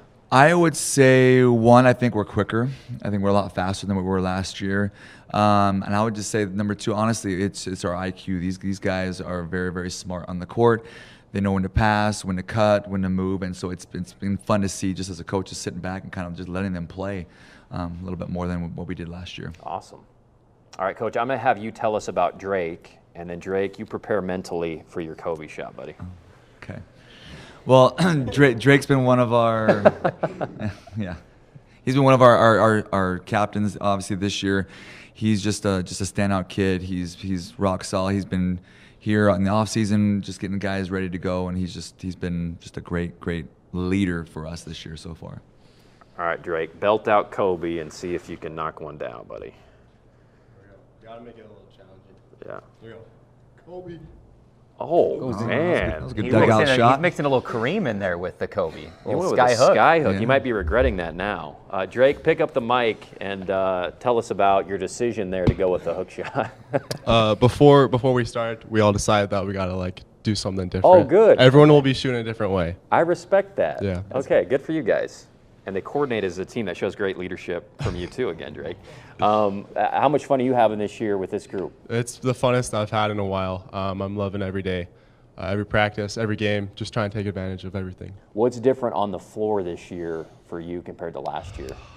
Biggest thing I would say is no 6'11" guy. Yeah. There's a certain way you have to go about doing things now without somebody that tall to rebound for you, that tall to defend for you. So kind of just having to rely on your feet to move defensively. You can't just let him go and hope that Sean blocks him down there. So probably that I would have to say. There were games last year that we were working your games, and I felt like, man, I wish Drake would shoot the ball more. You'd score 12 points quick, and then didn't shoot the ball for a while. Tell me about kind of you're shooting 15 points a game, but you're also, 6 assists a game almost. But tell me about you shooting this year and kind of, you're senior, got the green light this year? Yeah, I do, and I'm still working on that. When I was younger, I I would shoot a lot, and then I got to the point where my parents would be like, hey, you need to be unselfish. You need to get everyone involved. And then I got to a point in like 6th and 7th grade where I just wouldn't shoot. Wouldn't it be great if all parents were like that, right? Yeah. Instead of telling their own kid to shoot every time, hey, pass the ball, son. I like that. Yeah, so then I just wouldn't shoot for a while, and then in high school I had to learn to like find that good balance. And I still need to find it. You know, there's still times where Murdoch tells me I need to shoot that, and then there's still times where I should pass that. So I'm just trying to figure out that good medium. Some of the funnest games last year at your place were when you and Trevor would do something cool at the end of the game to get a win for the Mustangs. Introduce us to Trevor. What do you like about his game and him as a teammate? Trevor is a really underrated passer. I think he's the best passer on the team. Trevor does all the little things that you don't necessarily see on the stat sheet. Trevor is like our leader on and off the floor. He does everything for us, and we're happy to have him. Wow, what an intro! Holy cow, that's great, Trevor. Now you got to shoot and drill it here after that intro. What do you got? Curious to see what he does here. Oh yeah. Oh, he closed his eyes though with the MJ. I think that was his bit. All right, that was great. Trevor, are you an MJ guy over Kobe when you have these arguments with your buddies? Yeah, MJ is definitely over Kobe for me. That boy. Coach might not like that one, but yeah, that's right. I like that. You might be benched next game, but it was worth it. All right, Trevor, tell us about your season so far. How much fun are you having, buddy? Oh, I'm having so much fun. I think these group of guys, I mean, a lot of them I've been playing with for a long time, but this has just been the funnest group of guys on the court and off the court, and it's just a familyhood. And what's your guys' perspective? I know it's hard to when you're asked about other teams in a region, but what's just kind of your view of Region 9 this year as far as the competitiveness and where you guys stack up and that type of stuff? I think Region 9 is very strong. I don't think there's really a bad team in Region 9 this year, and I think every game is going to be a hard game. We're going to have to fight for it. There's no gimmies this year, but I think we're prepared to do what we have to do to get wins, and we think and we know that we can. So awesome. Yep. Drake, Trevor, said that you do all the little things that don't necessarily show up on the stat sheet, but I'm looking at the numbers in front of me, and I've got almost 5 something a game and like 4 or 5 different statistical categories. So I would say they do show up on the stat sheet. I mean, just tell me about your game. And I mean, 5 points a game, 5 rebounds a game, 3 assists, almost 4 steals a game. What is your mentality going into every single game? You must not be able to rest much during these games because you're doing everything out there. Yeah, I think one thing that I've always loved to do is just play defense. I find it fun to get tips, get steals, and then go turn it into a basket on the other end. I personally think getting a defensive stop or a steal or a block is more energetic than getting a bucket on the other end. And I think that's one thing that last year and this year made everyone better is just me having energy to go do that stuff. It follows over. When I get excited to go do it, other people want to go do it too. That's a coach's dream in a mentality like that. That's awesome. Yeah, absolutely. All right, Trevor, tell us about McKay. This boy, shooter right here. You know, can't put your hand down or it's going up. He's probably the funniest guy on our team. You probably wouldn't know it, but he's definitely the funniest guy on the team. And this year he's taken over a leadership role that you wouldn't think he would have taken over, kind of just being like the quiet guy last year, but he's really stepped up, and I think he's ready for it this year, and I'm excited to see what he can do. It's still only a junior. It's incredible. All right, McKay, let's see what you got with the Kobe shot. I'm curious to see who you shout now. Lefty. So left-handed. Didn't hesitate. Almost nailed the lefty. All right, McKay. Well, tell us about your decision to go lefty there, buddy. Well, it was as creative as it could get. I kind of wanted to do the hook shot, but Drake took that by going first. One of the things that was always brought up with Coach Murdoch or whoever we were talking to about Crimson Cliffs basketball, and you in particular, was basketball IQ. Like as a sophomore last year, just the passing and the awareness of everything. That's not really a question; it's just kind of a statement. But tell us about your basketball IQ. Well, a lot of the IQ just comes with wanting to do the right thing. So they put that label on me because most of the time I'm just trying to do the right thing. Yeah. So whether that means it's making the right pass or just talking, that's just kind of what that means to me, the IQ. And I'm guessing the game is kind of becoming easier? I mean, you were a starter and one of the stars on the team last year as a sophomore, but I'm guessing this year it's probably even easier and you feel more comfortable out there. Yeah, I'm definitely more comfortable, but I'm still learning. Sure. It's every game you learn, and I just think that trying to get better every game is just the thing I'm focusing on this year. And sometimes I have off game, but it's a great learning experience every time. Awesome. You're a student of the game. We talk about your IQ. I'm sure you watch a ton of film. Is there a player, whether college, pro, current, retired, who do you pattern your game out of? Well, I try to take it's and bits and pieces of every player, but you always admire a good shooter, and even a guy like Jason Kidd, who's just a great passer. And one thing I like is Steve Nash and his high fives, and that's not really a statistic, but just being energy. And he was a leader, and that's just kind of something I want to take into my game. Make note: high school junior mentioned Jason Kidd and Steve Nash. Yeah. I love it. Yeah. I love that too. All right, McKay, tell us about JJ. Well, he's so funny, but he can turn it on at any moment, and no matter what, he plays hard, and I think that it's so reliable. You're gonna get rebounds, you're gonna get steals, you're gonna get backdoor cuts. He's so consistent and always does the right thing every game. Yeah. So that's JJ. Yeah, great. All right, JJ, let's see your shot, buddy. Oh boy, he's taking it up a notch. Oh man.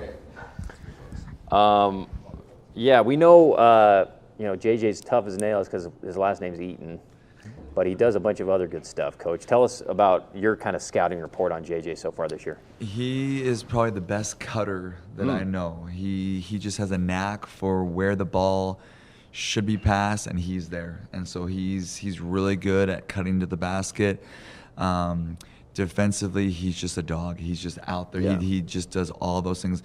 Like on Saturday afternoon, he guarded Juan Diego's biggest guy, and he probably had about 4 or 5 inches on JJ, but he did a great job. So he just does everything that we ask him to do at a very high level.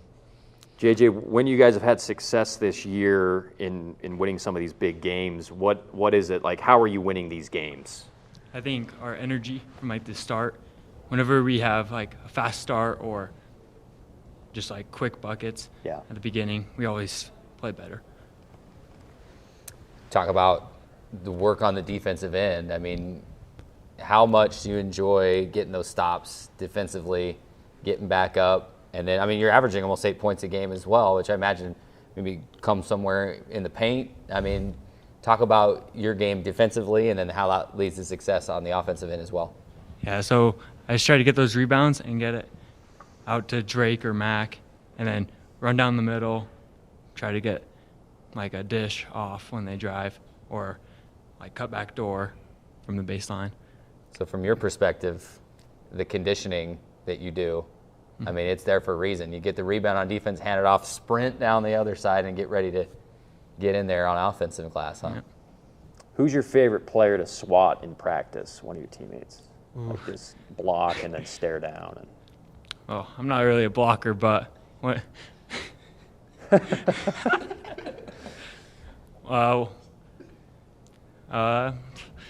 Yeah, probably Trey. Oh, Trey. Yeah, Trey Leroy. Yeah. You guys all seem to agree with that.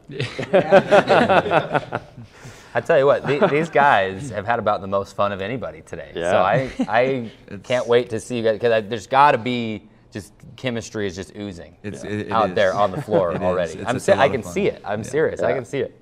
All right, I think we're behind here, but let's do our viewer question for these guys. I can't remember what it is. Drake, who's the biggest show off in the layup line before the refs come out?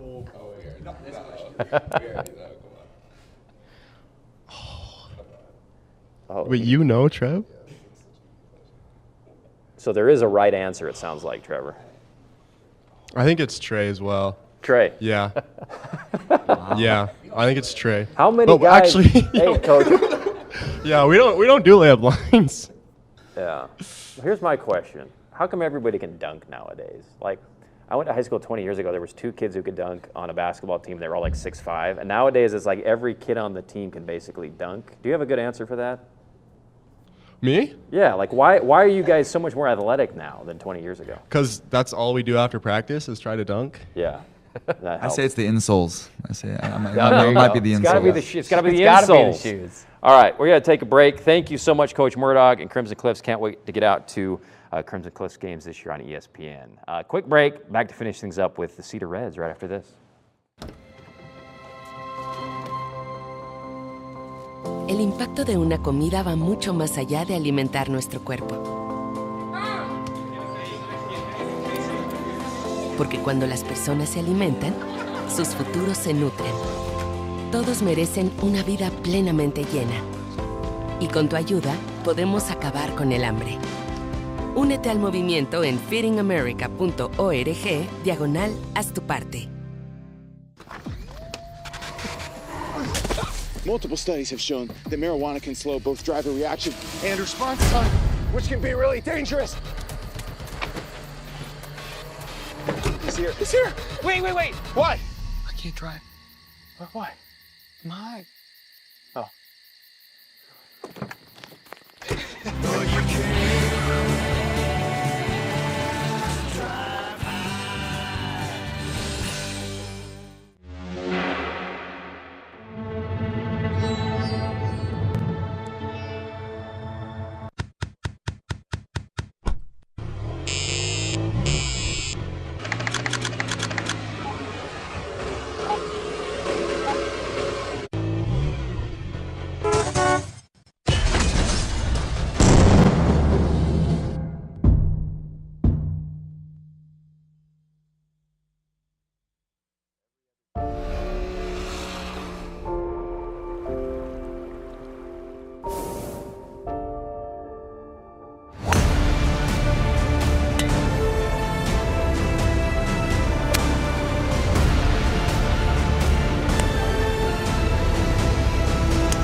I don't remember how it started.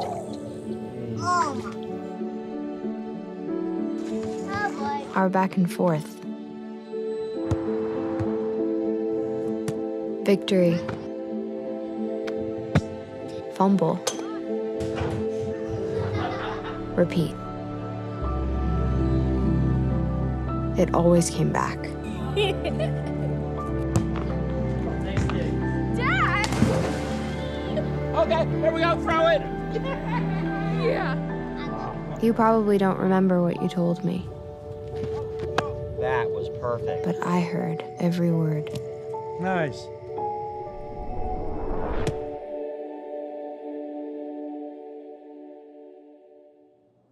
Welcome back, ESPN 97.7 Region 9 Basketball Media Day. We're having a blast. Carrick Segmiller. Let's get a zoom in on Carrick. Look at how good he looks there. I'm Andy, and we got the Cedar Reds in the house with Coach Monks. How's it going, guys? Good. Thanks for being here.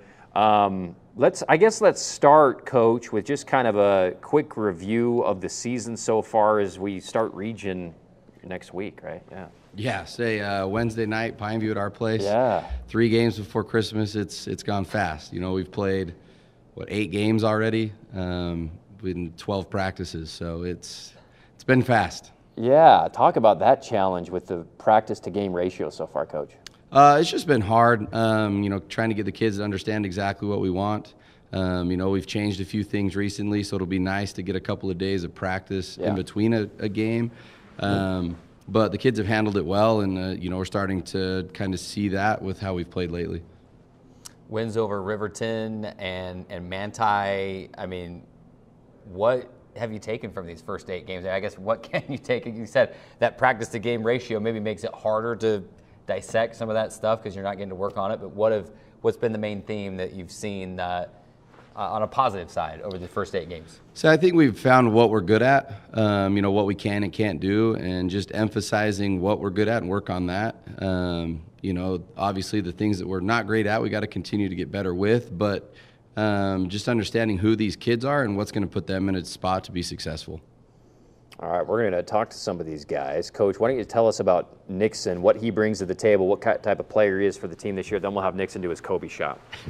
So Nixon comes in, as a senior, a guard. He can hit shots. He can find himself to the rim. He can kind of take that tough 12-footer that some coaches go, oh, no, and it's going to go in for him because he spent a lot of time with it. Had a chance to work a lot with Nixon over the last few years, and just excited to see him continue to grow in that aspect for us. All right, Nixon, before you talk, let's see how you can Kobe here. Missed a little shallow. Now, I must say the shooting percentage on this has got to be sub 25%. Yeah, I mean sub 20. Sub 20%. So no shame if you miss it. All right, Nixon, tell us about your season so far, buddy. It's been good so far. Like you guys said, it's 8 games in a span of a short time. So it's definitely something that we weren't expecting this season, but I think we've kind of taken it head on in a way. So it's been good. The wins this season, I think those 2 wins these past week has been super good for us. I think we've kind of started to find our momentum, and we've kind of gotten in the groove of things, which has been really good. It's been positive, really positive. So, it's just been good all around. And what's kind of the philosophy, Coach, with you mentioned him being able to pull up and hit a mid-range jump shot every once in a while. What's the philosophy as far as the trends of where basketball is going versus, either a 3 or a layup versus, hey, take a rhythm jump shot if it's there, still a good shot? So the biggest thing is have we seen the kid work on it in practice? Mm-hmm. If it's a shot you've never taken in practice, let's not make the first time you do it in a game. Yeah, right. And so seeing these kids do that daily, it gives you the confidence to let them take it. Awesome. All right, Nixon, tell us about Trevin, your teammate to the left. What's he like in the locker room, type of teammate? What does he bring to practice, all that stuff? Trevin. I don't want to make it sound like a bad thing. Energetic for sure. He brings a lot of energy to the team, which we definitely always need. Can never have not enough energy. So I think that's been a great thing. He's funny. Love to be around him. He keeps us all going. He keeps our heads up. So I think we love to have him. So it's great. What's he like in class? Shoot, quiet. Oh, no kidding. Unexpected. Hey. Unexpected. He just sits at the front, listens to the teacher, gets his work done. Yeah. That's good. Yeah. All right, Trevin, let's see your Kobe. By the way, you're supposed to shout Kobe. You guys are young, but shout Kobe and throw the thing. Oh, hey. He spoke it into existence. He did. Let that be a lesson. Positive self-talk. The athletes out there. In. Trevin, tell us about how you just made that, because not a lot of people have done that. Big free throw guy. Locked in on free throws. I don't miss my free throws. Okay, so what is your free throw routine? Because a lot of people will say something in their head or they'll do the certain thing. What do you do to make free throws? I'm blacked out, so I'm just taking 2 dribbles, taking a breath, and just going up. And some coaches say, hey, every kid do this. Don't get cute. Do you allow these guys to kind of do their own thing if it's not ridiculous as far as their own routine? Yeah, I've never changed it for a kid. So yeah, okay. And it sounds like yours is pretty simple. Black out, 2 dribbles, and put it in, and you're making your free throws so far this year. It sounds like. Yep. Awesome. All right, tell us about your role on the team this year. I'm just the energy guy, like Nixon said. I'll come in and I'll just bring that spark. I come in and I'll play defense on really anybody that Coach Monks wants me to. I'm going to make sure that they don't score and just do my role, do whatever they need me to do. Awesome. How many free throws are you shooting, let's say, a week? A week? I guess right now, I guess you're playing so many games. So many games, it's like... But let's say a normal week where you get normal practices, and then you're probably putting up a bunch of shots outside of practice. How many free throws would you say you shoot a week? A week? On a normal week? I could say at least, I make 10 in a row before every workout. So sometimes it takes a long time, sometimes it's 10 in a row. So probably 25 to 100 a day, a week. Incredible. All right, let's go to, Trevin, tell us about your teammate Jackson. What does he bring to the table? Jackson brings some light-out shooting. That boy in practice, you do not want to guard him because he will make every shot in your face. Whatever you do, he's making it. He brings a lot of jokes, a really funny guy. Jackson's my best friend, so I'm a big fan of Jackson. Oh, right on. Jackson's averaging about 8 points, 4.5 rebounds a game, has made 10 threes already. All right, Jackson, let's see your Kobe. Don't miss, bro. Don't miss, bro. Acted a little. Kobe. Oh, heck no. Holy cow. That was like Kobe in his last season. Oh, wow, that hurts. Not against the Jazz, though. Not against, yeah, against the Jazz, he's still at 60 was all right. Yeah. All right, Jackson, tell us about your year so far. What have you enjoyed about this season? The past few wins have been great. I mean, sure, we started off with a couple losses, but the fact that we're like learning, improving, our defense has been great the past few games, and we've gotten a couple wins on the way, so it's been fun for sure. Who's your favorite teammate to swat in practice? To what? To block. Oh, to block? Yeah. I don't really do a ton of blocking, but, you know, Trevin's always a fun one to get. I knew it was going to be Trevin. All right. Let's go back, Coach. Obviously, we got these three guys with you here today, big part of the team. Talk a little bit about what Hayden and Taylor have brought to the team this year as well. A bunch of scoring, it looks like, and maybe along with that, who's been a player that we haven't talked about yet that we should, as broadcasters, know about going into your games? Yeah, so Hayden and Taylor are a big part of what we do. These guys will all say that. Hayden and they both played for us last year, some varsity minutes, and so they were expecting that. Hayden's a big leader in the locker room. He'll get after these guys, and they respond to him. That helps. Probably Cooper Payne is a guy that is out there for us. He's playing a lot of minutes, starting for us right now, coming in as a senior. He's a high-energy kid that goes and rebounds, plays defense. You kind of have to have a guy every once in a while that's the Draymond Green, so to speak, type. Sure. A little bit physical, isn't afraid of anybody, willing to take on the toughest matchup, and just kind of mix things up at times. Just with those two, it's great to have kids that have the experience, and a kid that everyone listens to in the locker room. And then again, like a kid like Coop that can come in and has the respect of his teammates and just works hard. All right, I think we've got a viewer question here, Lauren. Trevin, who's the best charge taker on the squad? You can say yourself, too. I would like to say myself, but Hayden's drawn the most charges this year, so I got to say him. And is that kind of on something you keep track of? It sounds like you know who the leader is, so you must be keeping track of it pretty well. No, not really. That's great. All right, Coach Monks, thank you so much. We look forward to seeing you guys in region play, which starts next week. And we're Wednesday. We're tonight, or next 2 days. Oh, you're this Wednesday. We're this Wednesday. Oh my gosh. Yeah. Against who again? Pineview. Yeah. Oh, that's right. Okay. Well, good luck, guys, and thanks again for coming all the way down here. It's always fun to talk with the Cedar Reds. All right, we're going to take a quick break. We'll be back with me and Carrick's final thoughts about media today and the season so far, and give you some updates about where we'll be over the next couple weeks before Christmas. Quick break. Back with that right after this. Where did the time go? I don't know how I got here. You've done the hard part. You quit smoking. Now do the easy part and get scanned for lung cancer. If you smoked, you may still be at risk, but early detection could save your life. Talk to your doctor and learn more at savedbythescan.org. In the southwest corner of Utah, nestled among the towering walls of Zion National Park, is a place where stunning scenery is your constant companion. Here, 2,400 square miles combine for a vast playground.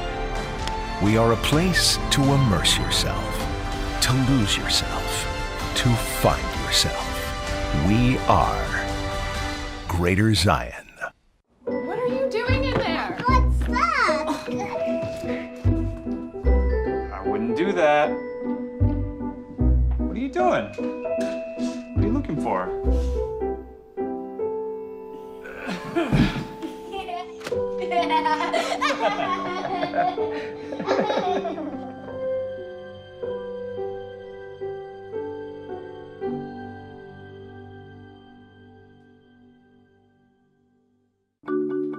tell my son, I love you every single day. Now, my dad has never said that to me. Not because he doesn't love me, but because culturally it wasn't comfortable for him. Now that he's a grandfather, he says, I love you to my son every time he sees him. My advice to all the fathers out there, forget the cultural restrictions. They grow up way too fast for you to waste even a single precious moment. In 4 days. There was an old woman who lived in a shoe. She had so many children. She didn't know what to do.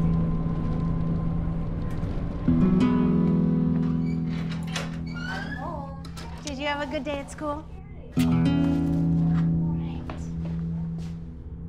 She gave them some broth without any bread. There you go.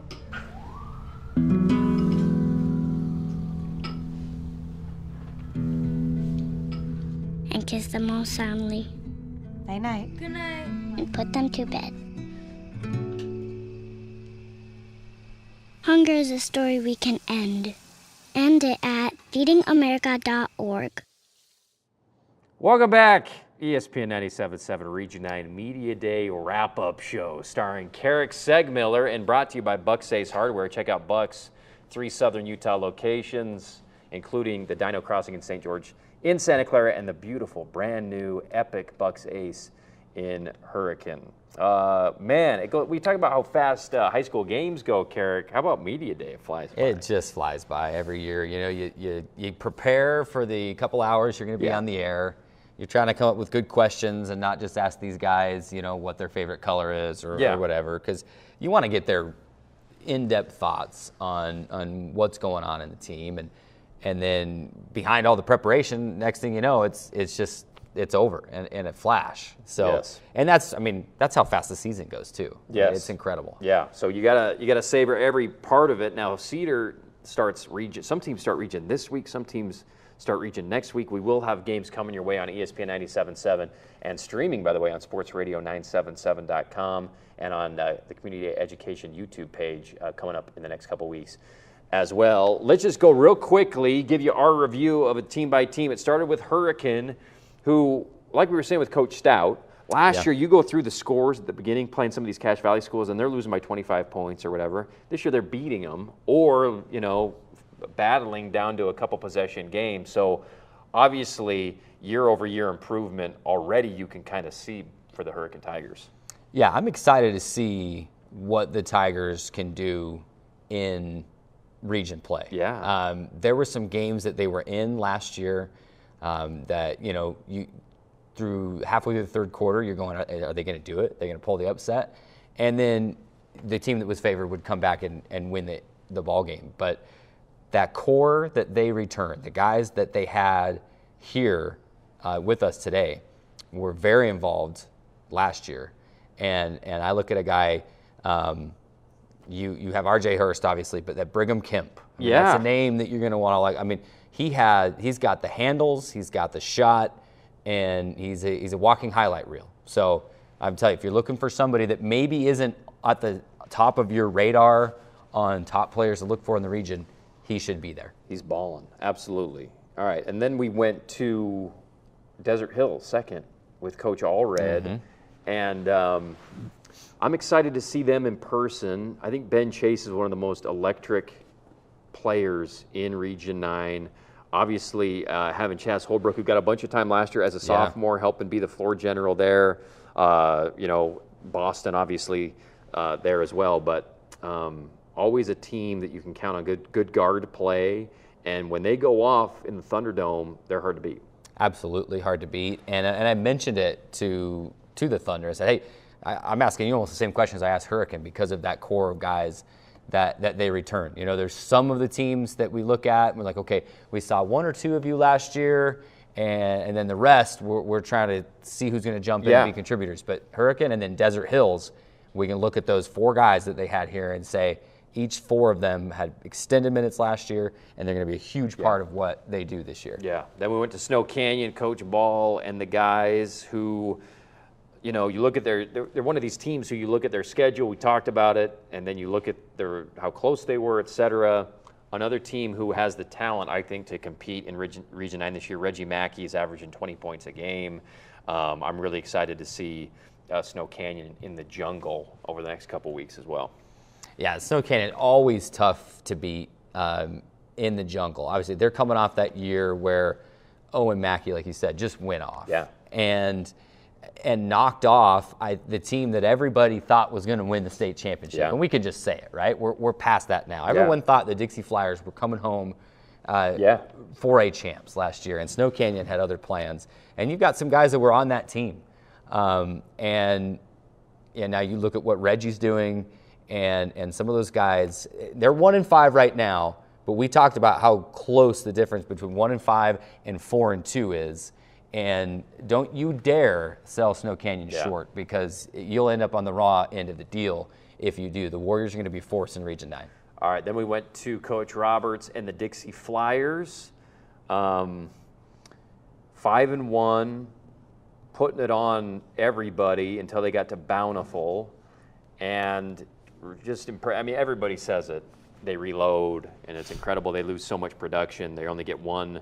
Forsey's their only guy back. He's been out the last 3 games, I think, for them, and they still are playing so well. So it's just a great program, great system, and everybody is playing really well so far. Yeah, and the 2 we didn't get to talk about, you know, they have a couple of bigs that they talked about, right? Of course, you're not going to lose a Kyle Lemke and not have somebody there to replace them. But, I mean, it literally is the Dixie Flyers the last few years have been a plug-and-play situation, and it's next man up. Maybe you don't hear about them, but if you go watch the JV games, you're seeing these guys light it up anyway. An interesting thing that I was excited to ask them about, and I asked Tyson Forsey this question, and I just said, hey, talk to me about the chip on your shoulder. And you might say, Dixie, why would Dixie have a chip on their shoulder? Well, everybody down here is saying, well, Jordan Roberts is gone, Kyle Lemke's gone. Yes. So Dixie, like, this is the year we can knock Dixie off, you know, that it's not their year. But you look at what they're doing through the first 6 games of the year. They're doing that. They have a chip on their shoulder because everyone is expecting that they're going to take a little bit of a dip. And I think some of those players are taking that personally. And as we go into the next game, I think you might be able to say something similar about Pineview in that they lose those 2 guys that got brought up over and over again, Griffin Shepard and Nash Schroeder. But then you've got guys who are looking to step up. Jelani Ojegba has been tremendous. Adam Moore, you know, perhaps, you know, going to be one of the top guys in 3-point makes this year. So they're another team who's like, yeah, we had some big name guys that left, but we want to show that we can, you know, pick up right where they left off. Yeah, and Adam Moore is just phenomenal. Senior leader, can shoot the lights out. So can Caleb Schmidt.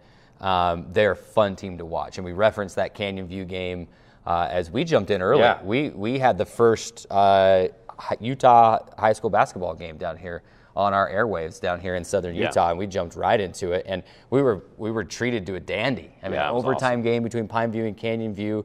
One that I go back, and I think Pineview should have won. And I think if Jelani Ojegba doesn't go out with an injury early 4th quarter, Pineview wins that game. He's that much of a difference maker.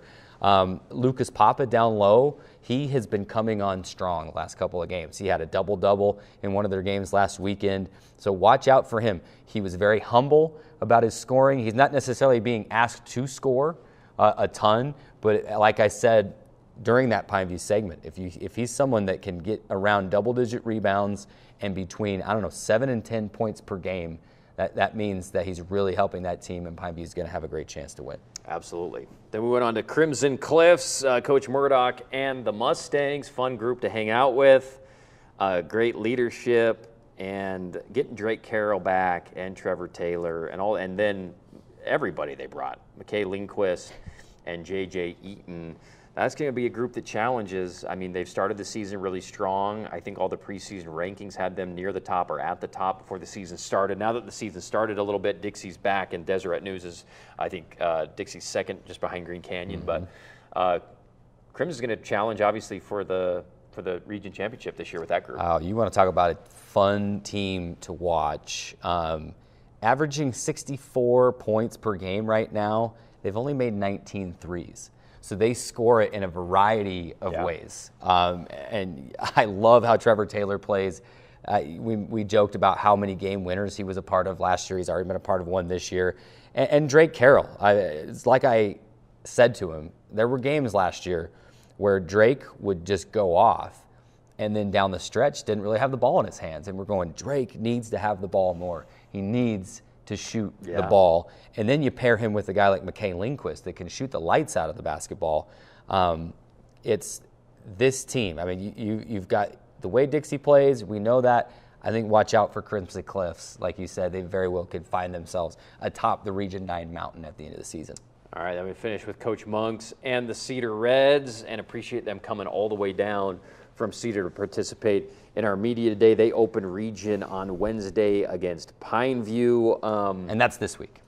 That's this week. That's wild. I couldn't believe that it. scheduling is just wild. Have had some tough losses this year, but the way that they've been playing, and that's what Coach Monk said, I think we've learned through the first few games what team we are, what we do well, and now we can kind of focus on those things now that we've discovered that. Yeah, and a lot of the guys that we had here too are just the heart and soul of the team. Yeah. You have to have the hustle guys, the guys that are going to get down and dirty, and that's every one of the three that were here are huge parts of those teams. Missing today were the leading scorers, Hayden O'Key and Taylor Davis, and we were able to talk about them a little bit. They're both averaging in double figures in terms of the scoring, and they bring a lot more to the floor as well. Coach Monks talked about a guy in Cooper Payne, who is another one of those energy guys and someone that has the attention of everybody in the locker room. He's averaging 7 points a game right now and 5 rebounds, a couple assists, just one of those guys that does it all. And so the Cedar team, especially when you got to go up to Cedar and play in Cedar, you cannot take them lightly. They'll hand you an L and send you back packing down I-15. Absolutely. Thank you for being with us on Region 9 Media Day. We appreciate Bucks Ace Hardware, Ideal Home and Auto Paint, Nets on Fire, Wilkinson's House of Lighting, and so many others that help us bring you the Media Day and all the games throughout the entire year, local companies who love Region 9 athletics. And we're going to sign off with Carrick Segmiller doing a Kobe here. How many people made this shot? Both. I think 4. Kobe. Oh, boy. Well, you can't win them all. All right. It's all right. Great job, Carrick. It's great to be with you. And by the way, the voice of a lot of the Region 9 games will be Carrick Segmiller on ESPN 97.7. So we're looking forward to having him this year. Rustin Burnside, Andy Griffin, and myself. Always a blast. Thanks for being with us. Can I just say it's the most wonderful time of the year? No, not because it's Christmas time. Yeah. As soon as that ball starts bouncing, those shoes start squeaking in the gym. Yes. It's the most wonderful time of the year. Bring on some basketball, baby. There you go. All right. Thank you, everybody. We'll talk to you tomorrow, 4 to 6 on the Andy Thompson Show.